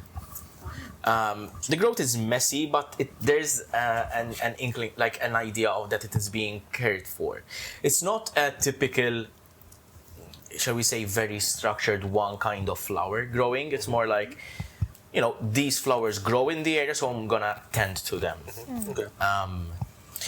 It's like a naturally. It's a naturally blooming area, and she just maintains it. So she probably waters it. She probably maybe pulls out a couple of weeds which maybe encroach on the path, that sort of thing. No very high maintenance look. It's not very well groomed or that sort of thing. Sorry, you were going to say something? I'm gonna do something. What were you going to do? I want to speak with the plants. Okay, hold on. We'll get to Let's that. knock on the door first. Let's see if she replies at the door. No. Maybe there is no need. No. Maybe there is no. I mean, you can still talk to the plants if you want. We're so scarred from what we Okay, had. tell you what we're going to do, and we'll leave it to the dice roll. Correct? Just the two of you. Roll initiative. Oh. It's not combat, come on. I'm not gonna Are kill they you. gonna fight each other? Not yet. Oh. Oh. 13 for me. Oh. 4. As you kind of eye all of this, there is something that catches your eye, like a little bit something which is a little bit out of place. You can see that there are several flower beds that seem to be trampled. Yes, trampled down and flattened closer to one of the front windows. You can see the stems are bent and they're broken. Flowers are pressed into the soft soil. The window above them is slightly cracked open. It's not one of the windows that opens like this. It's more of like a middle hinge, opens up and down kind of thing, slightly open. Defiance immediately does like a sign like this for everybody else to look. Then he points at the bed of flowers. Then he points at the window that is cracked open. Did Defiance lose his voice? I think he thinks there's someone inside, so he's not going to talk. How do you react? I I'm a bit confused. Okay, you're confused, that's fine. But I understand that someone trampled on them, so I like hide myself, like just a bit, and I tell you to, like I sign you to. Like, Okay, so I would like crouch and go next to him as silently as possible. Clunk, clunk. And try listen to see if there's any sort of movement inside the house or if it's calm. Roll a perception check. Of course, valuable. I also do to Porvandir. I go look from the window. I rolled a 7. Okay. I went deaf. You get Clank, as clank. you get as luckily it wasn't stealth. You jump on the wall. You approach the window and try to kind of put an ear as close as you can without revealing yourself to anything or anyone that might be inside. You hear stillness, but you also hear the background of activity coming from the town. This is the edge of town, so there isn't like the fuss of people walking around and milling about. So still you can you are hear. pretty much alone in the road, with a couple more houses down the lane. You do not hear anything.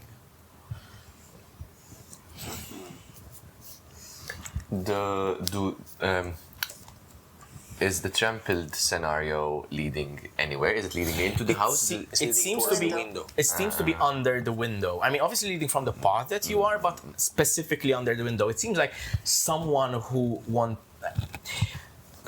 to interact with the window, someone who wanted to listen into the window or look into the window. That is where most of the time was spent. Meaning, obviously, when you're standing in one place, you kind of tend to move about a little bit. That is the most trampled area. or they just exited and boom, Yeah. went to, and we don't know. Maybe they waited a little bit there and then Maybe she we was, don't know. into the window. maybe she was crazy and she That's went out the window. But that's also true. And I That's also nudge. possible. It was a very short I'm window, nudging so you, it's not okay? Because you're next to me, so I'm gonna nudge him. Okay. I'm like, what if we send Mal inside? Mal is not feeling very well recently. What happened to him? What about? Well done. And Just for that, I'll give you a point of inspiration. Thank you. Not for not using Mel, just for the roleplay of it. I love it. And So in character, Madonna. Defiance will look towards the other and say, and then he goes to the door. Knock. You knock. And the silence just seems to continue. The door is closed and the door seems to be locked, like you cannot open the door. But it does have Please? a keyhole. Okay. So from outside, Defiance will knock again. I say, Lisbeth, darling, we got your Medication? medication, your tint. Roll a perception check. No, now we got your pills. Take your Yeah, pills. exactly. Yeah. Your drugs. Wheels on wheels. So he said perception. Perception, please. Natural 20. Ooh. 25 total. You train your ears as best as you can to try and hear whether there's any shuffling or movement inside. Stillness and silence and the smell of wildflowers. Okay. I know where you're going with this. With the mountainous air your eyes are drawn to the closest flower bed. Something glints and catches your eye. As you kind of inspect it a little bit further, you notice there is a metal key chugged inside the flower bed. It seems almost as if someone threw it away in a hurry. Is it close by? It's close enough. It's as if someone was walking by and just chugged it. As in trying to very lazily try to get rid of it or hide it, put it out of sight, rather than taking the time to dig a hole and bury it. Pick it up. Oh, good eye. And he puts it into the keyhole to see if it fits.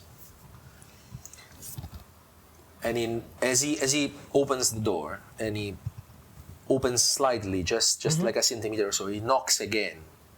And he say, Lisbeth, darling, are you at home? And then he opens the rest of the door. You open the door, and there is darkness inside. From whatever light spills from the doorway, you see that the cottage is built and decorated to be cozy. Exactly what you might expect from an elderly woman living at the edge of a remote village on her own. Or at least it would be, if not for the chaos sprawled across the room. Chairs lie overturned, clay pots smashed against the walls and floors. A table has been knocked over, its cloth crumpled beneath it. Small household items are scattered across the room, and as though someone searched, struggled, or both. You notice that the hearth, the fireplace, is cold. Not even a glimmer of an ember remains. This has been like this for a while. A few days. DM, since his out-of-body experience, Defiance has acquired this new superior dark vision. Yes. Is there anything that the darkness of the home would be hiding? Because he now can see clearly in darkness, as if it was bright. The darkness itself is natural, first and foremost. For that, I will let you, unless other people roll, as in light up sources or that sort of thing, I will let you roll with advantage for anything relevant to searching or looking in this particular context. But there isn't anything that I wouldn't there isn't writing on the wall or something like that, if that's what you're asking. But I would like you to roll with advantage if you're looking for clues or that sort of thing, so keep it in mind, unless the rest of you light up, I mean, please. So, as the rest of them is a little bit behind. The rest of you are outside, you're at the door frame. There was struggle. I think it's better if we have a look inside. And he enters. I'm assuming you're gonna wanna look around. Yes. So, but I don't like. I will go inside and I will start looking around. First of all, he wants to smell if there is smell of a corpse. So there is no smell of a corpse, but I would like you. Actually, you don't even need to roll. You smell the smell of very early rot, but it's more like food rotting, and the smell is draws you to the cauldron hanging over the cold hearth. There is a pot of stew in there. It has gone cold and thick, and the surface has congealed, and judging by the smell and state of it, you can tell that at least it has been sitting there for at least 2 days. Okay. So if you would like any other clues, I will need to roll a perception check.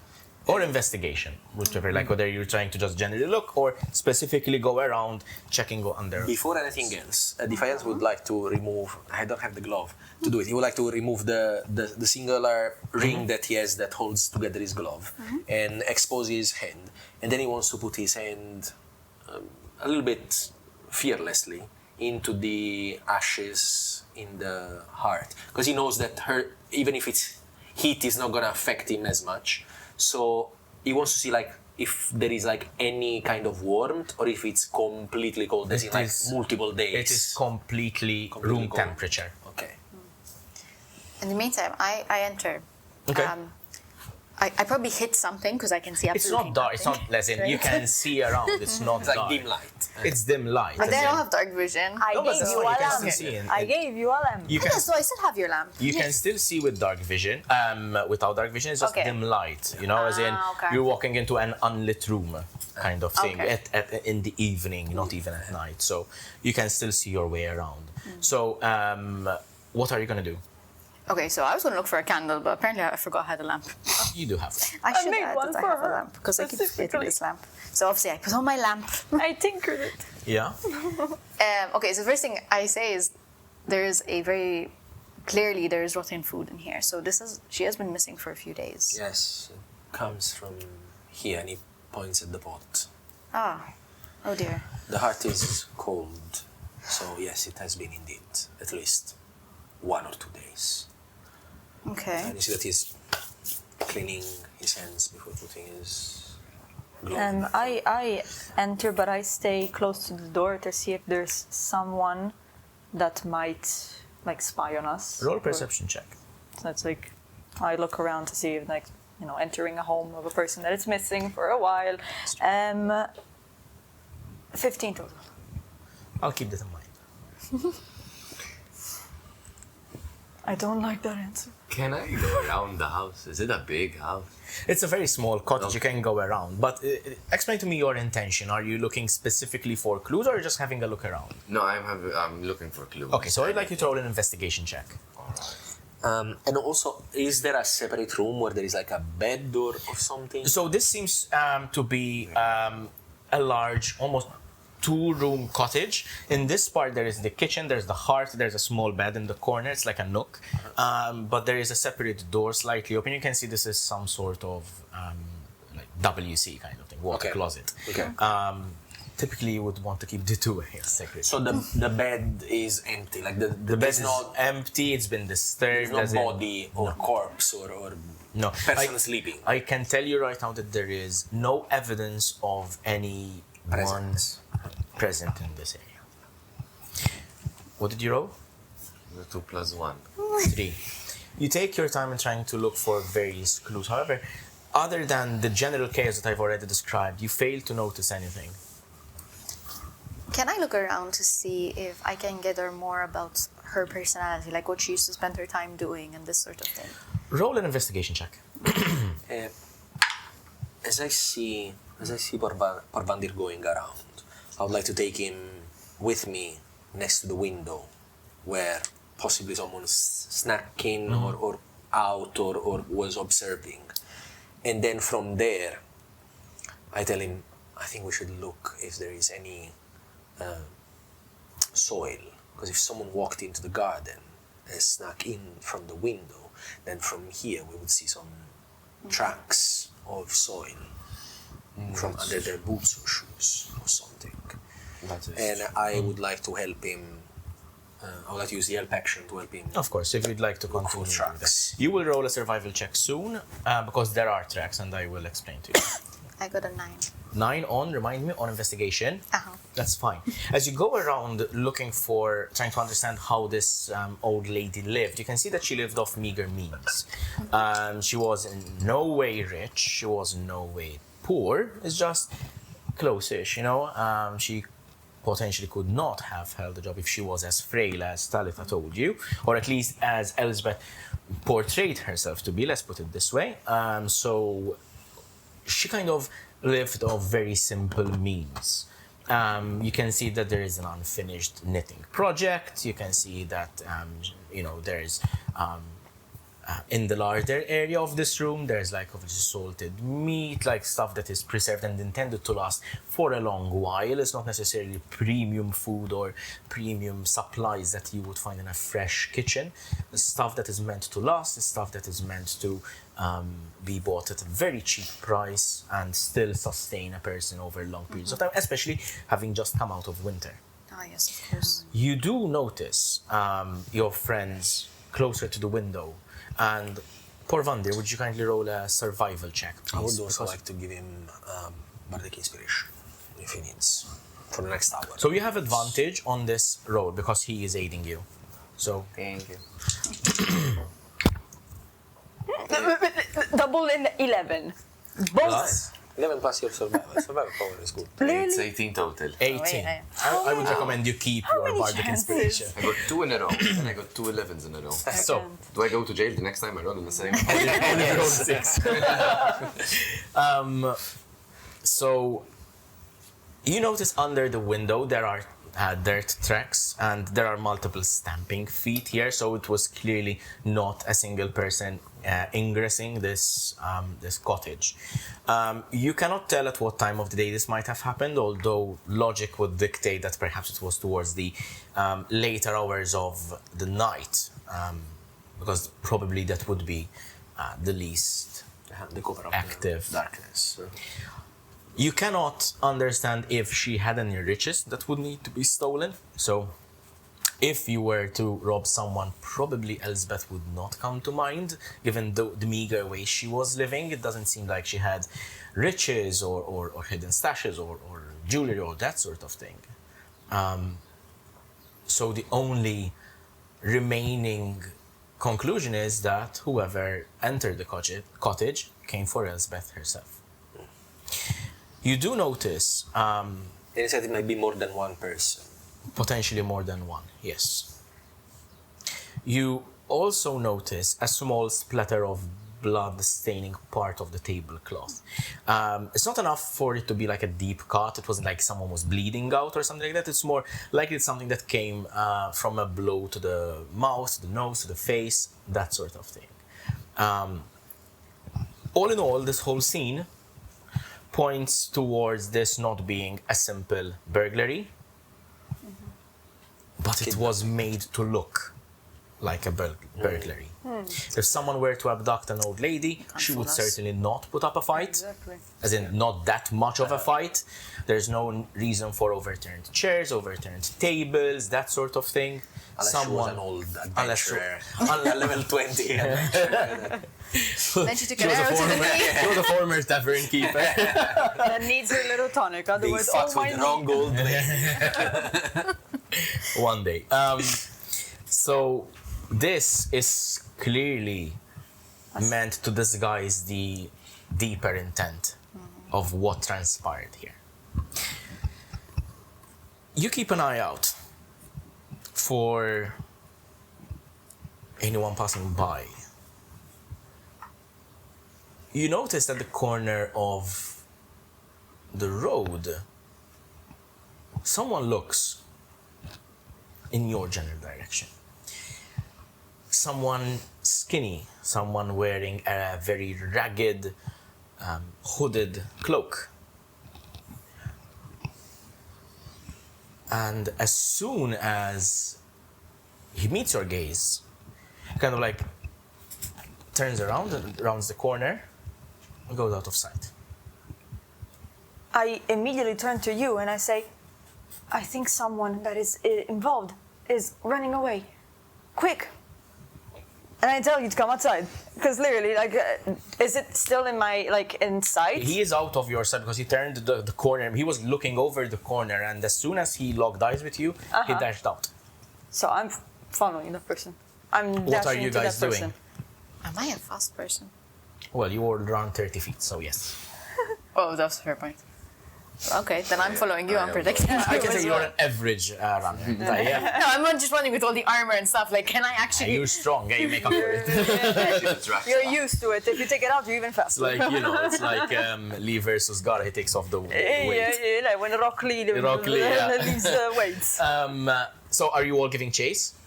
Well, if Lugii starts running, yeah, like let's go. And I run Yes, behind. no, I'm definitely going. I want to protect her. So, As soon as the last one of them gets out, I will close the door and lock it. Okay. So that possibly people can fuck too much with it. Okay. And I will keep the key. okay, so I can say, okay, so in order you are 1, 2, 3, and 4, correct? 1, 2, 3, and I will 4, take a because you would be the moment last to- one. yeah. Very well. So, Lugii, let's start with you. Beep, beep, beep, beep, beep. I would like you to roll either a perception or an athletics. Perception, because I got shit in athletics.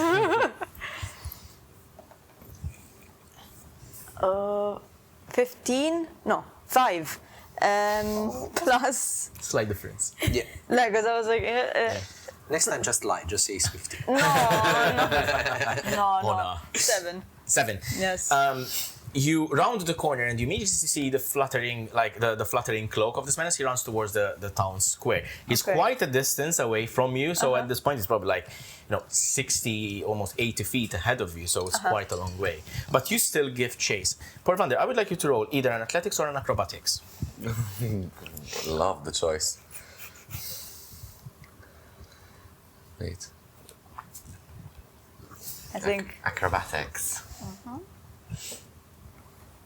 12. Manzi. Decent. She You- runs. Decent. You try and keep up with Lugii. She's a little bit further ahead of you, and you notice that there is a path you could cut across through a couple of front gardens. You jump across the low fences. However, you may have underestimated the effort that it would require, and do not really gain that much of a lead on Lugii. In fact, you're almost at the same time. Finally, I would like Reyna to roll either an athletics or Athletics. a survival. Athletics is no other. Thank my God I have God. good athletics. 9. 9. Oh my God. You run and you try to catch up to the rest of them. You almost make it at the same time into the town square. You catch up to them eventually. However, as you turn the road into the square, you notice that there's a throng of people forming around the tavern. There is They're gone. the man is nowhere to be seen. You do notice that he left a cloak down very close to the corner where you just emerged. So clearly he's trying to blend into the crowd. And I didn't see him that, at all to understand. It's a very Just generic. yeah. So If you see his face, you might recognize him. I mean, Okay. but not I- necessarily that you can provide a very accurate And I description of can- him. I mean, he was hooded and everything. yes. So I suggest Uh-huh. we split up and try listen to someone who's really panting. That's actually clever. That's a smart idea. That's actually clever. That's a smart idea. Sometimes. Different Good. areas of the square. We could, yes.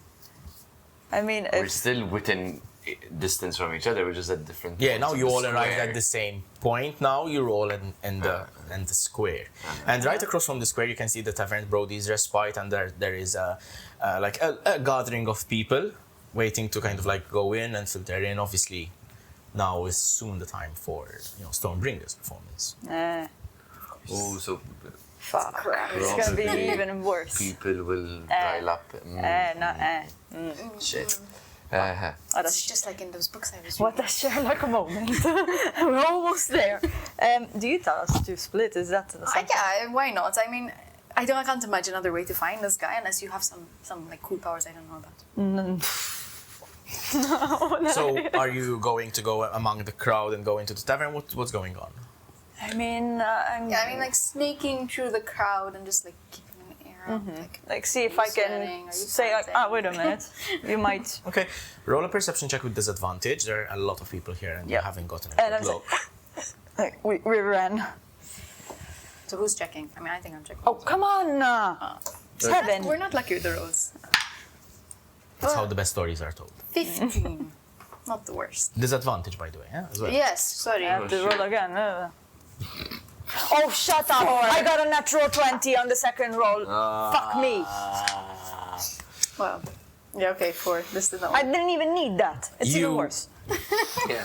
You infiltrate the crowd and try to keep an eye out for the most suspicious person around, but you've only been in this village for a couple of hours. A lot of people seem suspicious when you're trying to look for someone who's out of place in a village where you are outsiders. You eventually make your way into the tavern. Also, the most suspicious person Yeah. you can see Yeah, is probably me. it's us. It's probably me. You see the red-skinned horned person. I wonder. Who has the key to the house? Who's panting? By the way, have I catch up with the rest of them? Yes, you are in the crowd, okay. in the square with them. I'm sorry, I thought it was clear. Yes, you are. Is there anything that you would like to have done? Yes, I would say to everyone, I was like, I think we should. What have you seen? I've We seen all rushed to follow you, but what did you see? a tall, skinny man. I couldn't see well his face. He was hooded. He was wearing that you see on the ground. That hood. Yes. I pick up the hood. He's trying to blend in. He was looking in our direction where the house was, and as soon as I locked eyes with him, he started running. Now that might be suspicious. Yes. Definitely. Is there any pockets? No, it's just a simple, very simple, almost in very poor quality and very poor state. Like this is torn, it's got holes in it, it's ragged, it's fraying.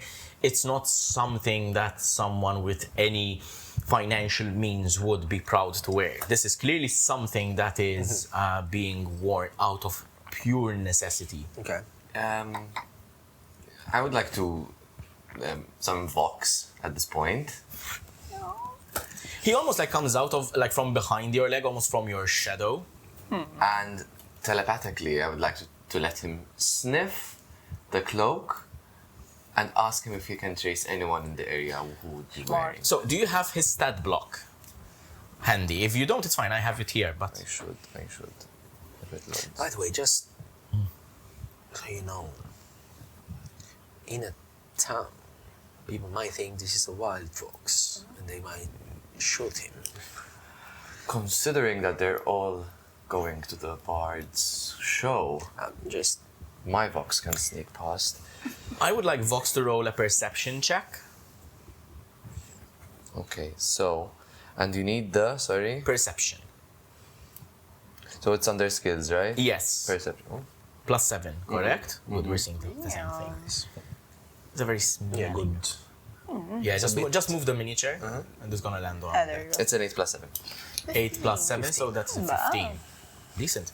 They're very sensitive. Vox, you can see his tiny black nose kind of like kind of wiggle to one side and the next, trying to catch the scent from the cloak, and he dives into the crowd and dives into the tavern. I would like you to roll a stealth check for him as well, Okay.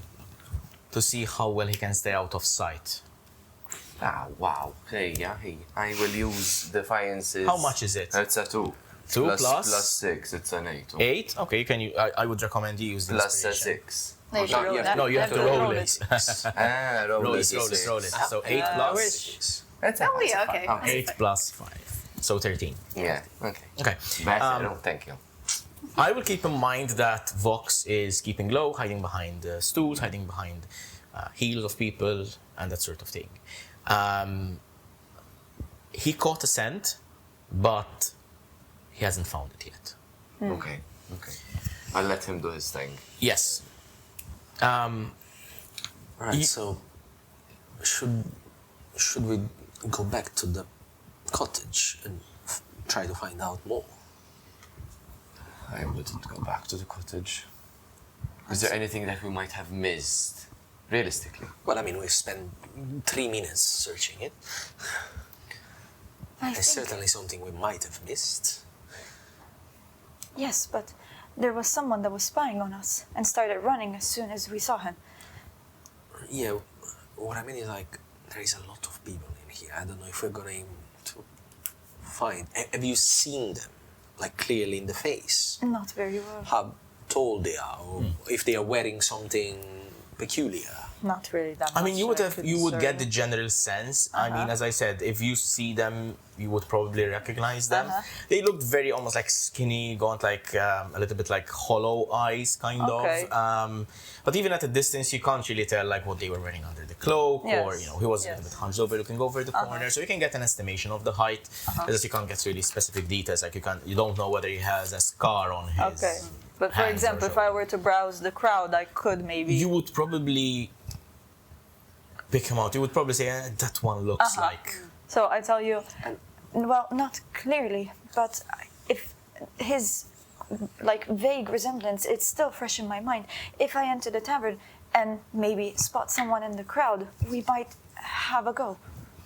Together with Vox, if he manages to pinpoint anyone remotely close to the scent we've picked up from the hood, we may be able to confirm him. Confirm what? That he saw a bunch of strangers entering the house of a villager and he got scared and ran away? Or potentially being us framed. No, yes, that's what I'm saying. I would rather confront and explain than be framed for something we haven't. In a new town. That's why I wanted to go to the authority first before we enter someone's Saying, "No, house. that's too late." The crowd continues to filter into Brody's respite. Can I take a look at the building to try see how many exits there are? It's like a Jesus. Well, we just say, You have a quick look around the corner on either side of the building. Typically, these kinds of buildings would have a back entrance for stuff, for supplies, that sort of thing. Some sort of back courtyard, more functional than From kitchen entrance. yeah, kind of thing. Possibly a place where they store barrels, that sort of thing. The front entrance seems to be obviously the one that is there. There are windows on this level, on the ground floor. There are also windows and balconies on the upper level, presumably where guest rooms would be. This is a multi-level building, so it has 3 levels. So it is ground floor, first floor, and attic. Okay. A bit hard to cover all those it's exits. a big, like, It is a very it's a popular tavern. tavern, and for very good reason. Well, if you want to go in, then let's go in. But would it be unwise to inform Talita of our findings yet? You look towards the apothecary just across the square, yes, and and you see that it is closed. so she's So probably Talita either, probably either knows. already here or on the way here. That's my I think a fair fine assumption would be finding her. that she is inside the tavern, given it's just a short walk across the square. No, I think maybe she's like, you know, in the back of the house, like okay, helping yeah. as her husband, or like in that sense on the way So here. at this point, Should we just go in and look around? I tell you, let's do this. Let's. What was that? Oh, Lord. Oh, Lord. And suddenly we're all dead. Let's split up. I'm going to go inside the tavern, and I will follow Vox to see if he can confirm a scent on a person that I can identify. You find Talita and bring her with you to the authorities. She can confirm that she has sent us, and you have a way to prove that we've been to the house without thinking badly that we've been framed. That is a really good plan. All right. Sure. I might stay outside though, just in case he tries to run out. Just a suspicion that he might use this as a cover. Right, I'll go inside. So you literally see me hurry, so I'm trying to literally just make my way through the crowd. Okay. I do follow Lugii just so that I could keep my eyes on Vox. Vox has disappeared in the crowd, and I will explain why. As you enter Brody's respite, you learn why the fondness for the space was well earned among the people of Waterfell. It is a very warm, inviting, and cozy tavern. Despite its spaciousness on the outside, the inside is absolutely packed with patrons and tavern goers. You push your way inside and you can smell the ale, the hot food, the warm brega. It is absolutely packed in here. You have lost sight of Vox, but obviously you have your link with him. So we have a general idea of where he is, skirting around the edges close to where the staircase is leading up. Through the haze of pipes, smoke, hearth fire, candles, and lantern light, there is this general vibe, this warm ember glow inside, and it's honestly the first time that all of you realize something, perhaps Defiance most of all, that this is truly the first civilized establishment you have entered since you all left your respective homes or to start your journeys. After cold roads, mountain passes, ruined places, dead things and old curses, the nights spent beneath hostile skies, this warmth feels almost unreal.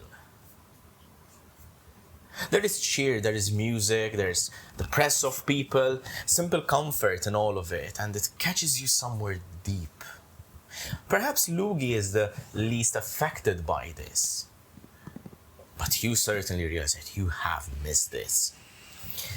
And for a brief moment, it feels like it is where you should be, among the crowd. You do see Talitha and Idren Voss, and as soon as they see you, they start waving over from a moderate table near the hearth. You can see that this table has been left empty, clearly reserved for you four, and Talitha and Idren. As you step in further, several tavern goers, they raise their tankards as you pass. 3 huzzas!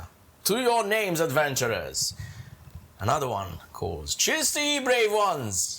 To the rescuers! As there's the cheer going through the room, you realize word travels quickly in Waterfell.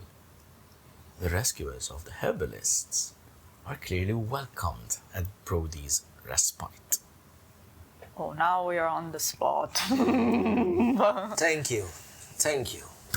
It's nothing but helping a poor soul in need.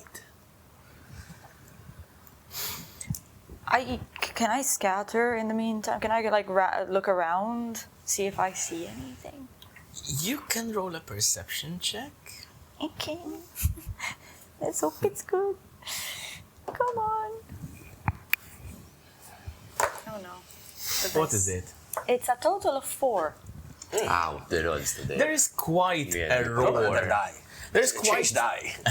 there is quite a roar in the tavern. Is it? Quite a roar in the tavern, quite a lot of people. There's a lot of distractions going about. I'm The last overwhelmed. time you saw this amount of people packed in one area was probably back in Mechnazan. I'm overstimulated. Absolutely. Reyna's But you not do happy. hear, you do pick up pieces of conversation, and most of them are about you four.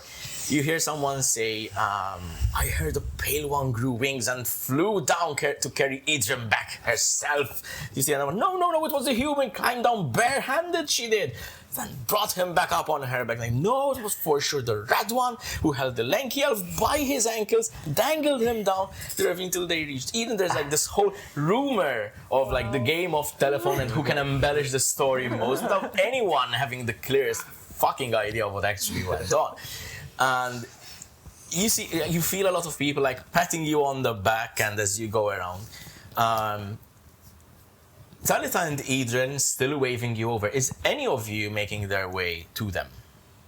Yeah, when I said thank you, it was just helping. Okay, you were making yourself I was making my way towards there. I thought we were all making our way. No, I'm staying near the door. near the door. Right behind Defiance, but I'm shying away from her, bro. I don't like this attention. I am dragged, but It's a I'm lie. very far behind Okay. because I'm looking, I'm scanning. I will say this. Any of you who try to kind of hide in the crowd will be very difficult to do so because the attention is on you. Yeah. So everyone is aware that you four are here. Yeah. But as you approach the table, Idren beams as you approach, and he definitely looks far better than he did when you found him, even though he's still a bit pale and worn from the ordeal. It's like, I'm so glad you made it here. I forgot to warn you, it gets quite busy around dusk at night. But regardless, foods and drinks are on me by way of repaying your highness. the likes of which shall be sung in generations for sure. And he kind of winks a little bit at you. Talata gives him a look, and he kind of lowers the voice slightly. Well, perhaps by next week. Talita turns towards you like, what of Elsbeth? About that, we have gone to a cottage, no response at the door. We have noticed that there were some tracks leading to one of the windows. We have entered and found the place completely undone, upside down. There were traces of blood, very few, speckles, I would say. That Porvandir found. We believe someone might have wanted to present it as a burglary, but clearly there was not much of value in there. We think it might have been more than one. At this point, I am approaching Taylor because I realize I can't find them. Yeah. So I go, I'm trying to not shout, even though I feel there's a lot of a crowd. I say, we did stumble upon a figure, a man, skinny, a bit hollow in the eyes. He was wearing a cape. He was spying on us while we were roaming the house, and he fled as soon as I locked eyes with him. We followed him here, but we lost him. Yes. Then she starts looking around the crowd, and you see there's also an upper level. There's like a balcony overlooking the central area, which is built up to be like a small stage where a bard would perform. Many people pass through Waterfell, traders and hunters and fishers and travelers. It's just they head inland or back to the fjords. Hooded man in a crowd is not much to go on. And Eden joins in and says, and here, at this hour, half the village has a hood up and the reason to avoid someone. Kind of makes sense. But yet, the poor Lisbeth is nowhere to be found. I shall see if I can. We've had a very brief investigation there, if we want to call it like that. But then she saw someone running away, and we thought might be someone that was hiding. Or I can see why. perhaps. And I take out the key, and I say, we found these.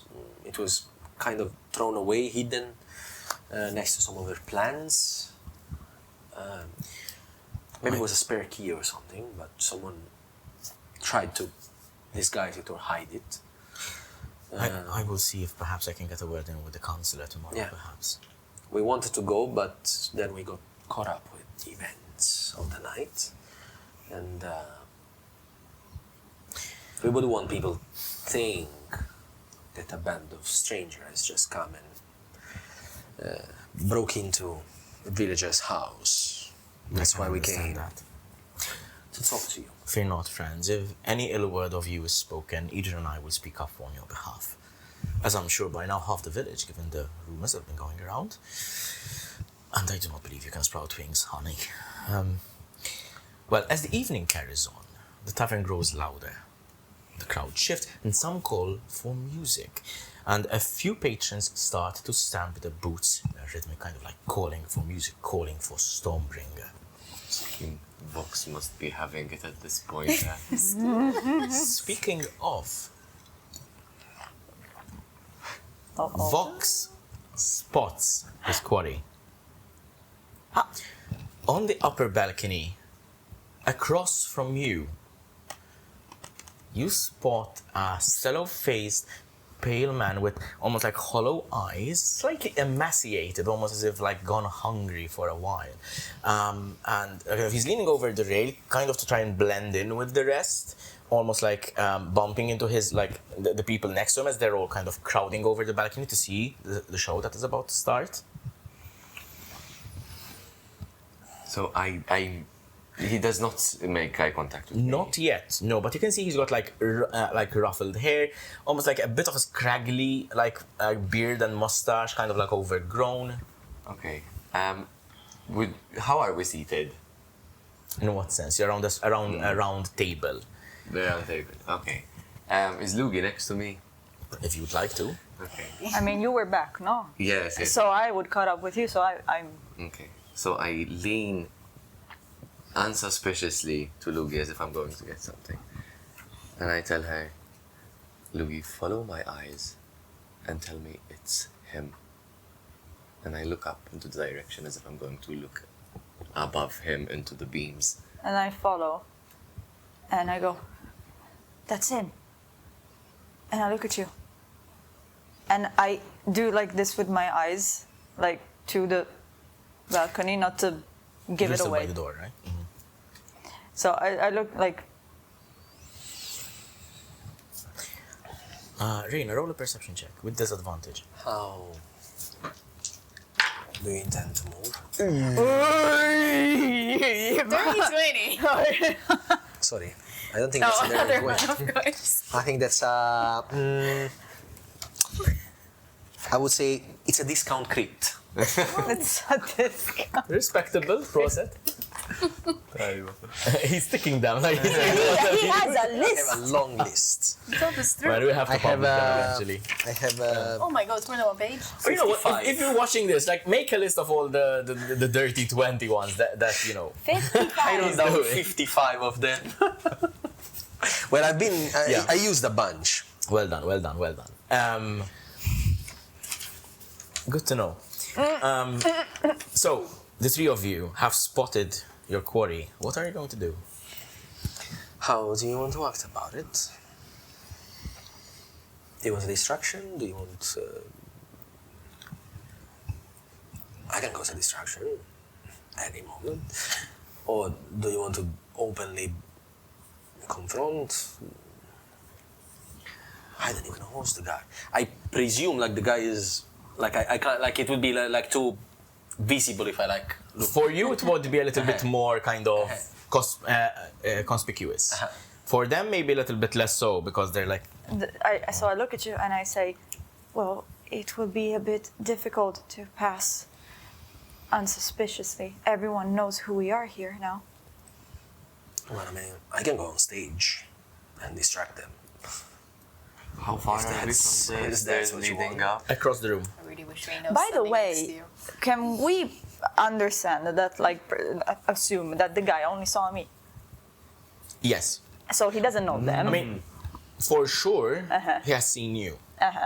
But they're What together else he with might me. have so, seen, but yes. Also, because we don't know for how long he has been watching. Maybe he was watching since the very beginning when we yes. all arrived. And Yes. Yes. Yes. the tavern lights suddenly flare. For a heartbeat, the whole room is bright enough to almost blind you, and then the glow shifts red, blue, green, gold.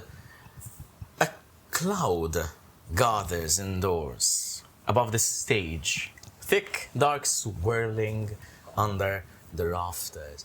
And then, with a deafening crack of lightning and thunder, a figure appears on stage. A human stands there, wide, arms wide open, dressed in silver, white, and blues. He wears a broad and brilliant grin beneath lavish black curls, with a neatly kept stubble framing his square jaw. He stops for a moment, drinking in the shock of the room like it's wine. You know the feeling. And then, from nowhere, the beat of drums starts to sound.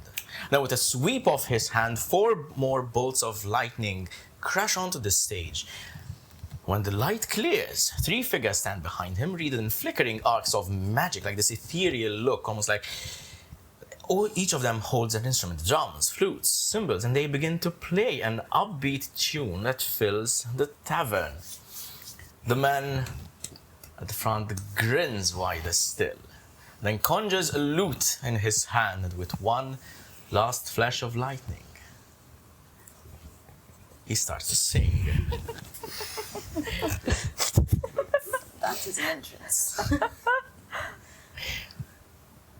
Wow. What are you guys doing? Well, at first I'm shocked because, like, what the heck What is all type of this? music is he playing? What? Upbeat music. Okay. The equivalent of like rock. Hey, come on, we created rock in you. Okay. Well, So like there's There's a buzz. okay. Everyone's clapping. Everyone's cheering, clapping, like drinks are being spilled as they're raised, kind of shit. Like, Okay. yeah, there's the buzz. Clearly not poor vendors type of music. Perhaps By a mile. I get up. But I don't do it like Yeah. in rage or I try to enjoy myself as I get up. Yeah. And I go towards the stairs. Okay, we'll get to it. And one else. So for me, it's a bit too loud. So I Yeah. just cover my ears a bit. This is actually magically like enhanced to kind of wash Exactly. over the whole crowd. Some sort of thaumaturgy spell or that sort of thing. So while I'm like Yeah. in awe, I realize that, oh, this is very loud. So I just cover my ears just a bit to bear with it. And I see Porvander going. Yeah. I follow him Yeah. because we now know who he is, you know? Yeah, I have a question. Yeah. Obviously, there is quite a bit of a show, so now all the attention is towards the stage. Would it be very visible for me to cast a spell? I would say that if you would like to cast a spell and keep it kind of like on the sneaky side, you can have advantage on the stealth check for it. Okay. Because when I see them standing up, and before I do this, just confirm with me, because I was checking command and suggestion. Okay. So, suggestion says you do a suggestion to someone that it needs to be able to hear and understand you. Meanwhile, command, it just says you say a command and the creature rolls the saving throw. So it doesn't have to hear you, doesn't have to understand you. Just say the command and they magically, if they fail, they magically follow. Yep. Would it be possible for me to cast command on the gentleman upstairs to have him approach us? You can certainly try. As in, would it make sense, or it wouldn't work because it's loud, or because I think suggestion it is- specifically says Yes. they have to be able to hear you, and he I think wouldn't. suggestion would be difficult for it He to wouldn't be implement. able to hear me probably. I think command could work.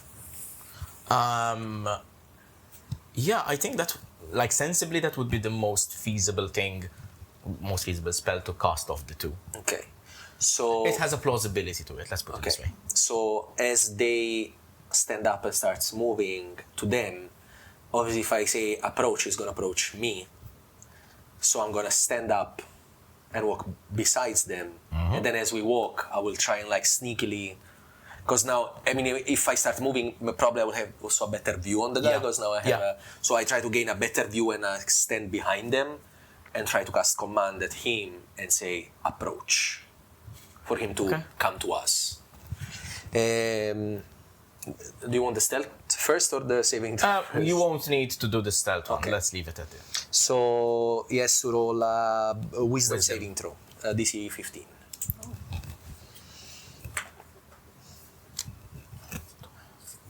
15. Yeah.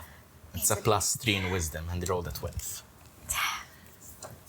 But I'm seeing this, right? But I will say this: typically, when using a spell of this sort, there would be the awareness that it's being cast on you. This one doesn't say. Doesn't The creature say. is aware Oh, of. that's good. I was gonna say he doesn't. Anyway, so Good. that's fine. So am I seeing them going towards the stairs or Yes. whatever? Okay, so I am gonna first. Okay, I'm imagining, at least from what I'm seeing, that there's something up there that they want. Yeah. Probably, hopefully, the guy. And I want a drink. I mean, you could want to drink. We're all going to the toilets together. They need to hold We're the door holding each for me. other's door. Who wants squats on the toilet? They want to hold them. Yeah. No, but so if, like, instinctively, I want to see if there are any like exits that he could take, like staircases. Staircase, there's only one. So Okay. this pretty much covers, like, them going up pretty much covers that. But obviously, there's the balconies Yeah. upstairs. Okay. I mean, I would follow them with like my Buddha in hand and just like sneakily just walk like I'm just casually there so he doesn't notice I'm with you guys. But if you need backup, I'm close enough that I can just charge in kind of thing. Okay. As you kind of walk towards, like out of like I can't say the corner of your ears, like the equivalent of the corner of your eye, but for The your corner ear. of your lobe. Yeah, on the corner. The corner of your eardrum. You hear almost this metallic click. You can't tell where it came from. It doesn't sound like it's in place for a tavern. It's not like wooden tankards knocking. It's just a click as you approach. You guys, are you making your way towards the staircase? So at the yes, that's why. Sorry, we said it so many You have times. to, Yeah, I couldn't hold it in anymore. At the base of the staircase leading up, I do tell them to wait for me there. So Okay. I don't let them follow me. Okay. I go up the stairs. You wading through the crowd, going across the room. I'm trying to look as cheerful as possible. And as Stormbringer finishes his first song, he holds up one hand. He does actually end on a bit of a falsetto kind of thing, like a high-pitched note, like yeah. And he holds up one hand, and the crowd begins to quiet. Not at once, but enough. And then he speaks. I hear we have some special guests with us tonight, don't we? Yeah, now spotlight on us. Boom. Particularly brave souls whose daring do save the sun's precious alchemist, herbalist.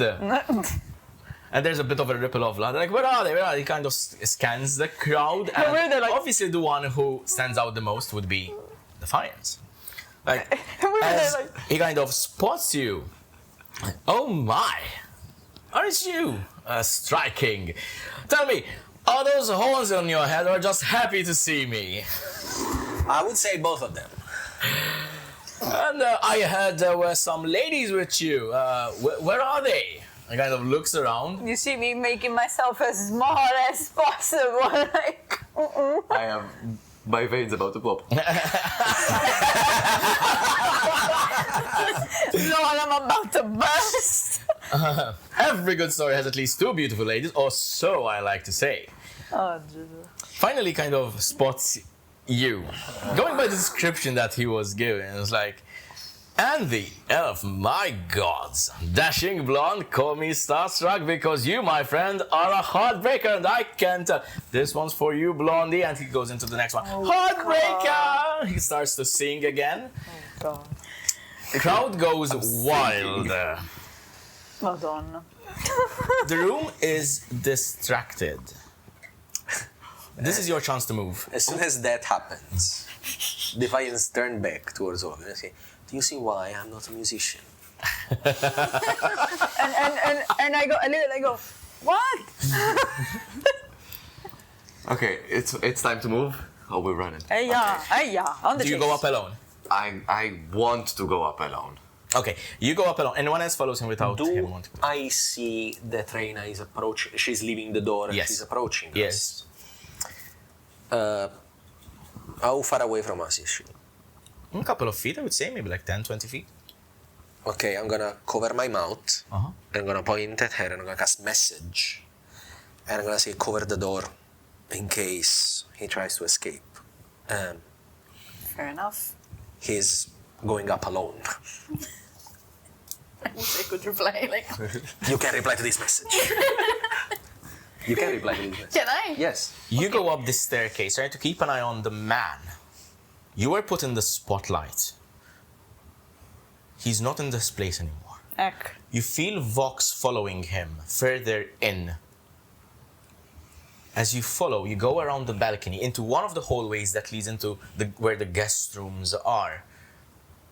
And you find the man walking towards the end of this hallway, having found himself in a dead end. Vox following him. Is he out of our line of sight? Now, yes.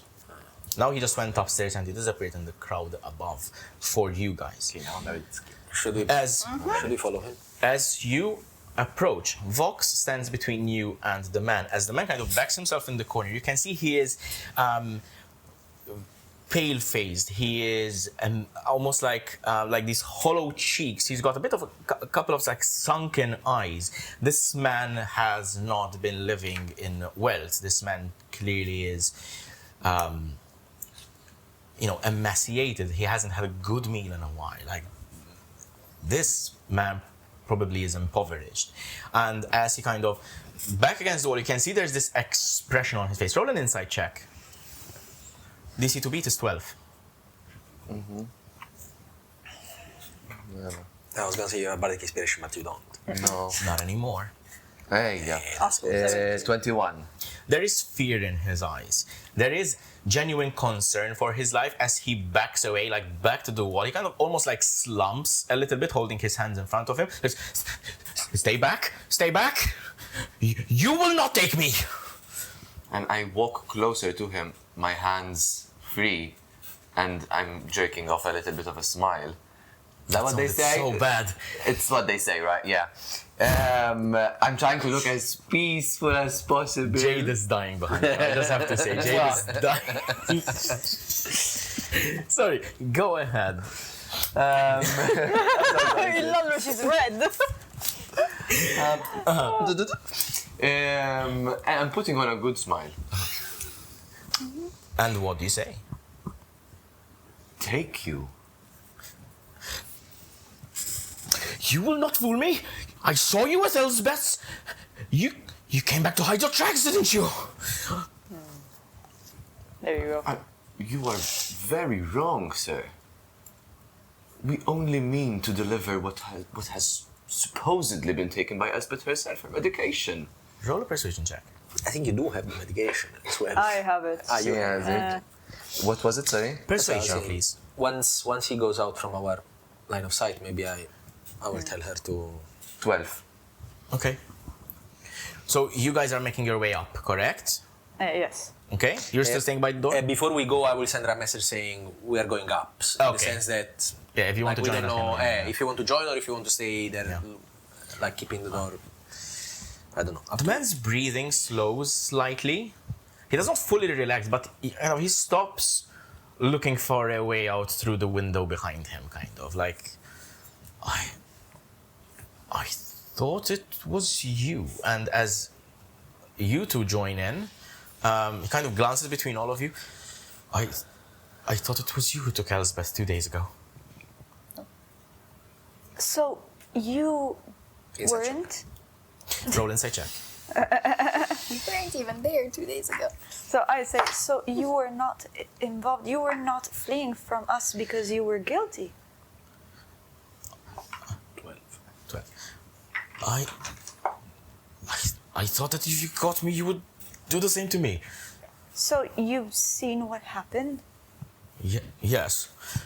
As you look upon this man, he seems to be genuinely frightened for his safety. And you also get the sense that there is no feasible way for him to really fight you. And If you were to get in combat, even if he were to actually put up a fight, his frail stature, his malnourished persona seems to be weak. Like, any of you, even if you're not particularly strong, would be able to overpower him, probably. So it could, even if it could not have been him to do all that. That's one conclusion to do. The other one is that any semblance of menace that he might want to portray is clearly fake. So it does seem like he's a bit on edge, but because like Most we definitely. spoke him, not because he Yes. is. Yes. Okay. He seems quite on. Like he doesn't seem like he's trying to hide something. Well, not necessarily, no. Okay. So have you seen who came into the house? Someone broke in, apparently. Yes. There were 2 men. Dressed in, well, Dark robes. And Darker and I colours. open my bag and I take out the robe and I say, like the one that you were wearing, and I offer it to him.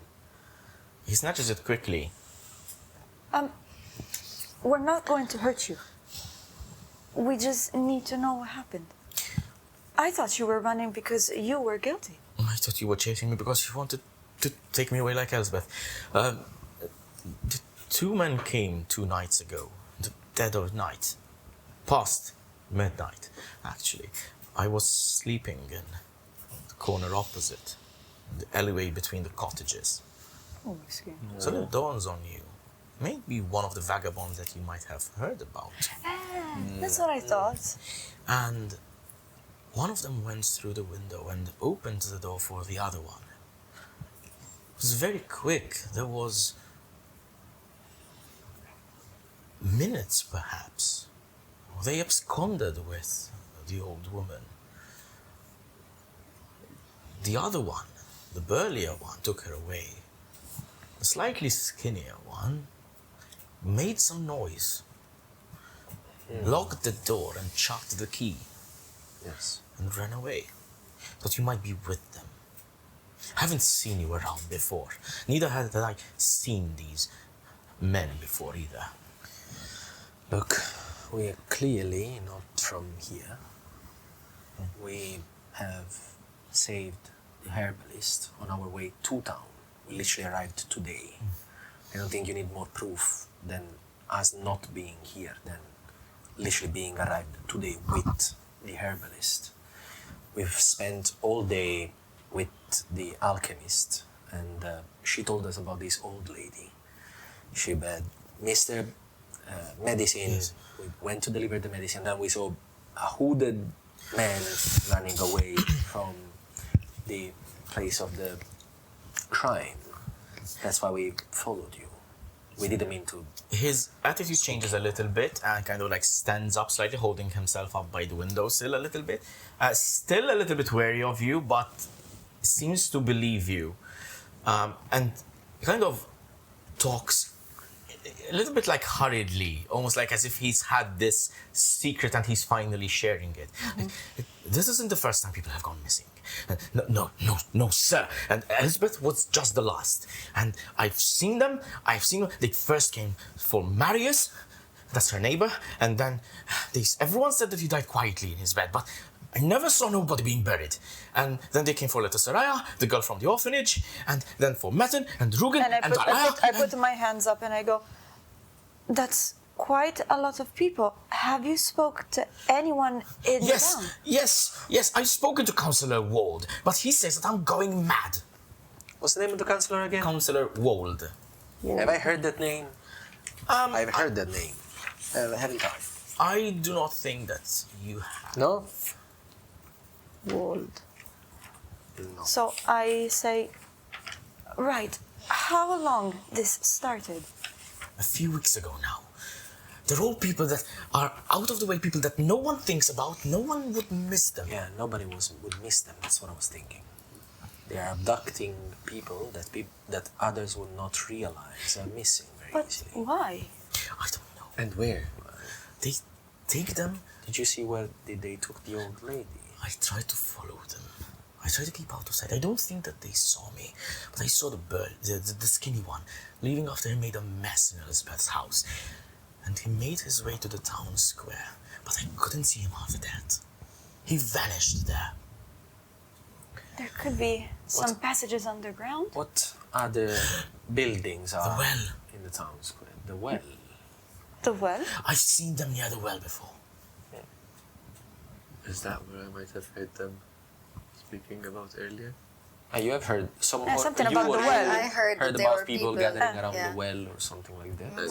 I'm not with you, People got so. around the well. Nah. The well. All right, what's your name? I am Mudpog. Madpog. Mudpog, that's what they call me. Oh. Oh, Is he a human? Yes. I believe we owe you an apology for scaring you. Yes, and I believe you need something Saying how to long this eat. is probably taking, Reyna You- figures you- that he is not going to escape at this Yes, point. no, you guys get worried. So I'm going to start join going them. up very slowly. Okay. I would say that you would probably join in around about this time. Okay. Uh-huh. So you look like someone who needs something to eat. His eyes flash. And he takes 5 silver pieces and offers them to him. I've woken on this and I'm thinking he's What, hexed. what do you want for them? Nothing. Go have a drink, something to eat. Thank you. takes them, counts them. You can see that he's making like How much? mental like mathematics to see like what this could get him. Yes. Are you going to look into this? Well, we can't be blind to it. Well, If anything happens, make sure that you are safe somewhere. And please, if we need a witness, we might call your name. Is that okay? is there Yes. the homeless people like you? There are a couple around town, yes. Do you know if any of them happen to sleep or spend the night close to the main square? Perhaps they might have seen something else. We tend to sleep all around. The people don't really like us when we stay in one spot. But I can Yeah, I ask know. around. Do you know if you can maybe speak to them and let us know if anyone else have seen Yes. something else? Yes, I will. We might help Of course. some other of them Yes. as well. Stay hidden and away from their eyes. And if you see us, you know that we are friendly faces. Thank you. I make way for him, like I'm moving away from his way. Kind of like hesitates a little bit and then kind of walks past you, looking back a couple of times, and then he just goes down. Well, This window overlooks the square. Roll a wisdom saving throw. Oh God. excusez-moi, s'il vous plaît. Oh Lord. Click. Fuck me. Wisdom saving. Was a bomb. Blows the sewers up. Lala, G.O.D. Yeah, what the fuck was that clicking? We'll find out soon. 14 plus 2, 16 total. 16. Hey. Come on. You notice a figure standing beneath the dwarven statue. Pale, female, elf-like, Oh God, not long, again. silky, raven black hair. Frames her face. Your heart skips a beat. It is her. You see me, like, literally going to the window and screaming, Amaryl! And I legit start running outside. I drop everything. Sorry, guys. Player, my character. I storm outside. I run to her. I I'm guess- stunned. I guess today is the day of running away without saying a word. Sorry. Are you following Lugii? Yes. I'm quite worried. We can try. Second try now. Because the last time she ran away, like she saw someone, blah blah. Now she's looking outside towards the statue is also in the center of Yes. the. It's the same square where there is the well, right? Yes, the well is slightly off to the side. So in my mind, like she saw something related to what we were talking Yes. about. So I'm rushing after her. I need you three to roll a wisdom saving throw as well. Wisdom saving throw. I haven't done these in a while. What? Wait, the other What day. do you mean? Okay. Nice. Dirty 20. Nice. Don't tell me. 7. 18 for me. Sake. It's not a dirty 20. It's not. It's not. It's a makeshift 20. Ah, okay. Well, You rush out into the chill night. There she stands in the middle of Waterfell's town square, directly beneath the statue of Brody, the Undaunted. Amaryl, your sister, she's looking towards me, like she's looking towards you. she's nothing. She's just there standing. She's standing there. So as I approach her and I can see her You clearly. rush. Yes, no, I can see her clearly right now. Yes, you can. So the first thing is before I even come close to her, I'm like so shocked that to me this is not real. So the first instinct is I look around to see if this is like a spell or a trap. The rest of you make your way out of Brody's respite. When you see Lugii hurry into the square, then something beside the tavern entrance moves, a small mechanism of brass and metal set low against the wall. It whirs to life. What? A wave of cold washes and emanates from this device, blanketing the area around it, including you three, in silence, and you stop moving. Luckily, you can still see what is going on. Your body freezes. I'm scared. The square falls into complete silence. Lugii. Emerald's shape wavers like a reflection disturbed upon water. I knew it. You feel a hand settle upon your shoulder from behind you, and then a sharp, freezing pain tears through the small of your back. A dagger. The color drains from your face, and your body begins to tremble. Then you will observe, in a sudden burst of glittering fey dust, the tall, pale form of Lugii collapses away. In her place is your true form, Clover. A tiny, slender pixie with puffy white hair and a fading light shimmering around her body. A large bony hand closes around your waist. Dark, foul magic takes hold of you. You feel your strength leaving. Not only your blood, but your breath.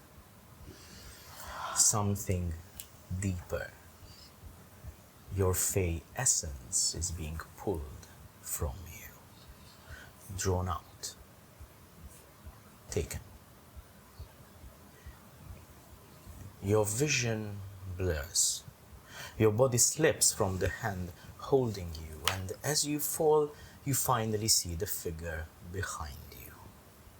An old man, bald, deeply wrinkled, with a thick white beard hanging from his jaw. Black arcane tattoos cover his face, his temple, the bare skin on his head. In one hand, he holds a crystal.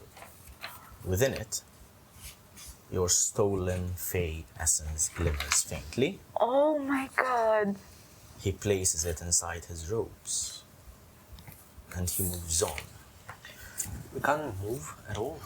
We can't talk even. Oh my god. Guys. The old man glances towards the three of you. There is no expression on his face. There is no satisfaction, no gloating, no smirk. He did not enjoy what he did, but nor did he detest it. He simply did it, as though stepping over an ant that happened to cross his path.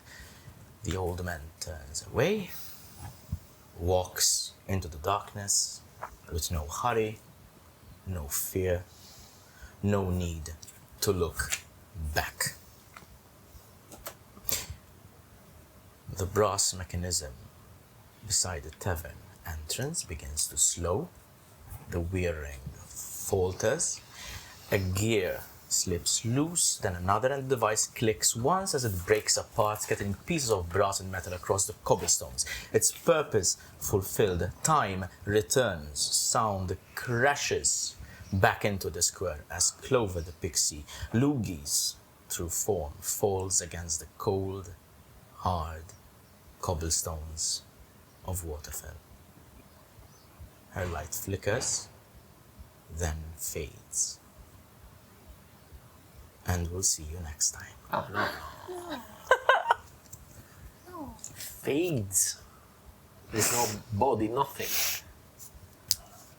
No. I need a moment. I need a moment. We'll see you next time.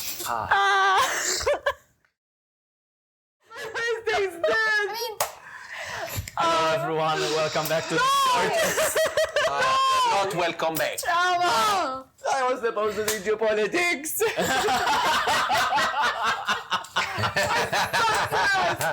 Success. Okay, give me a moment. I'm shaking. Like.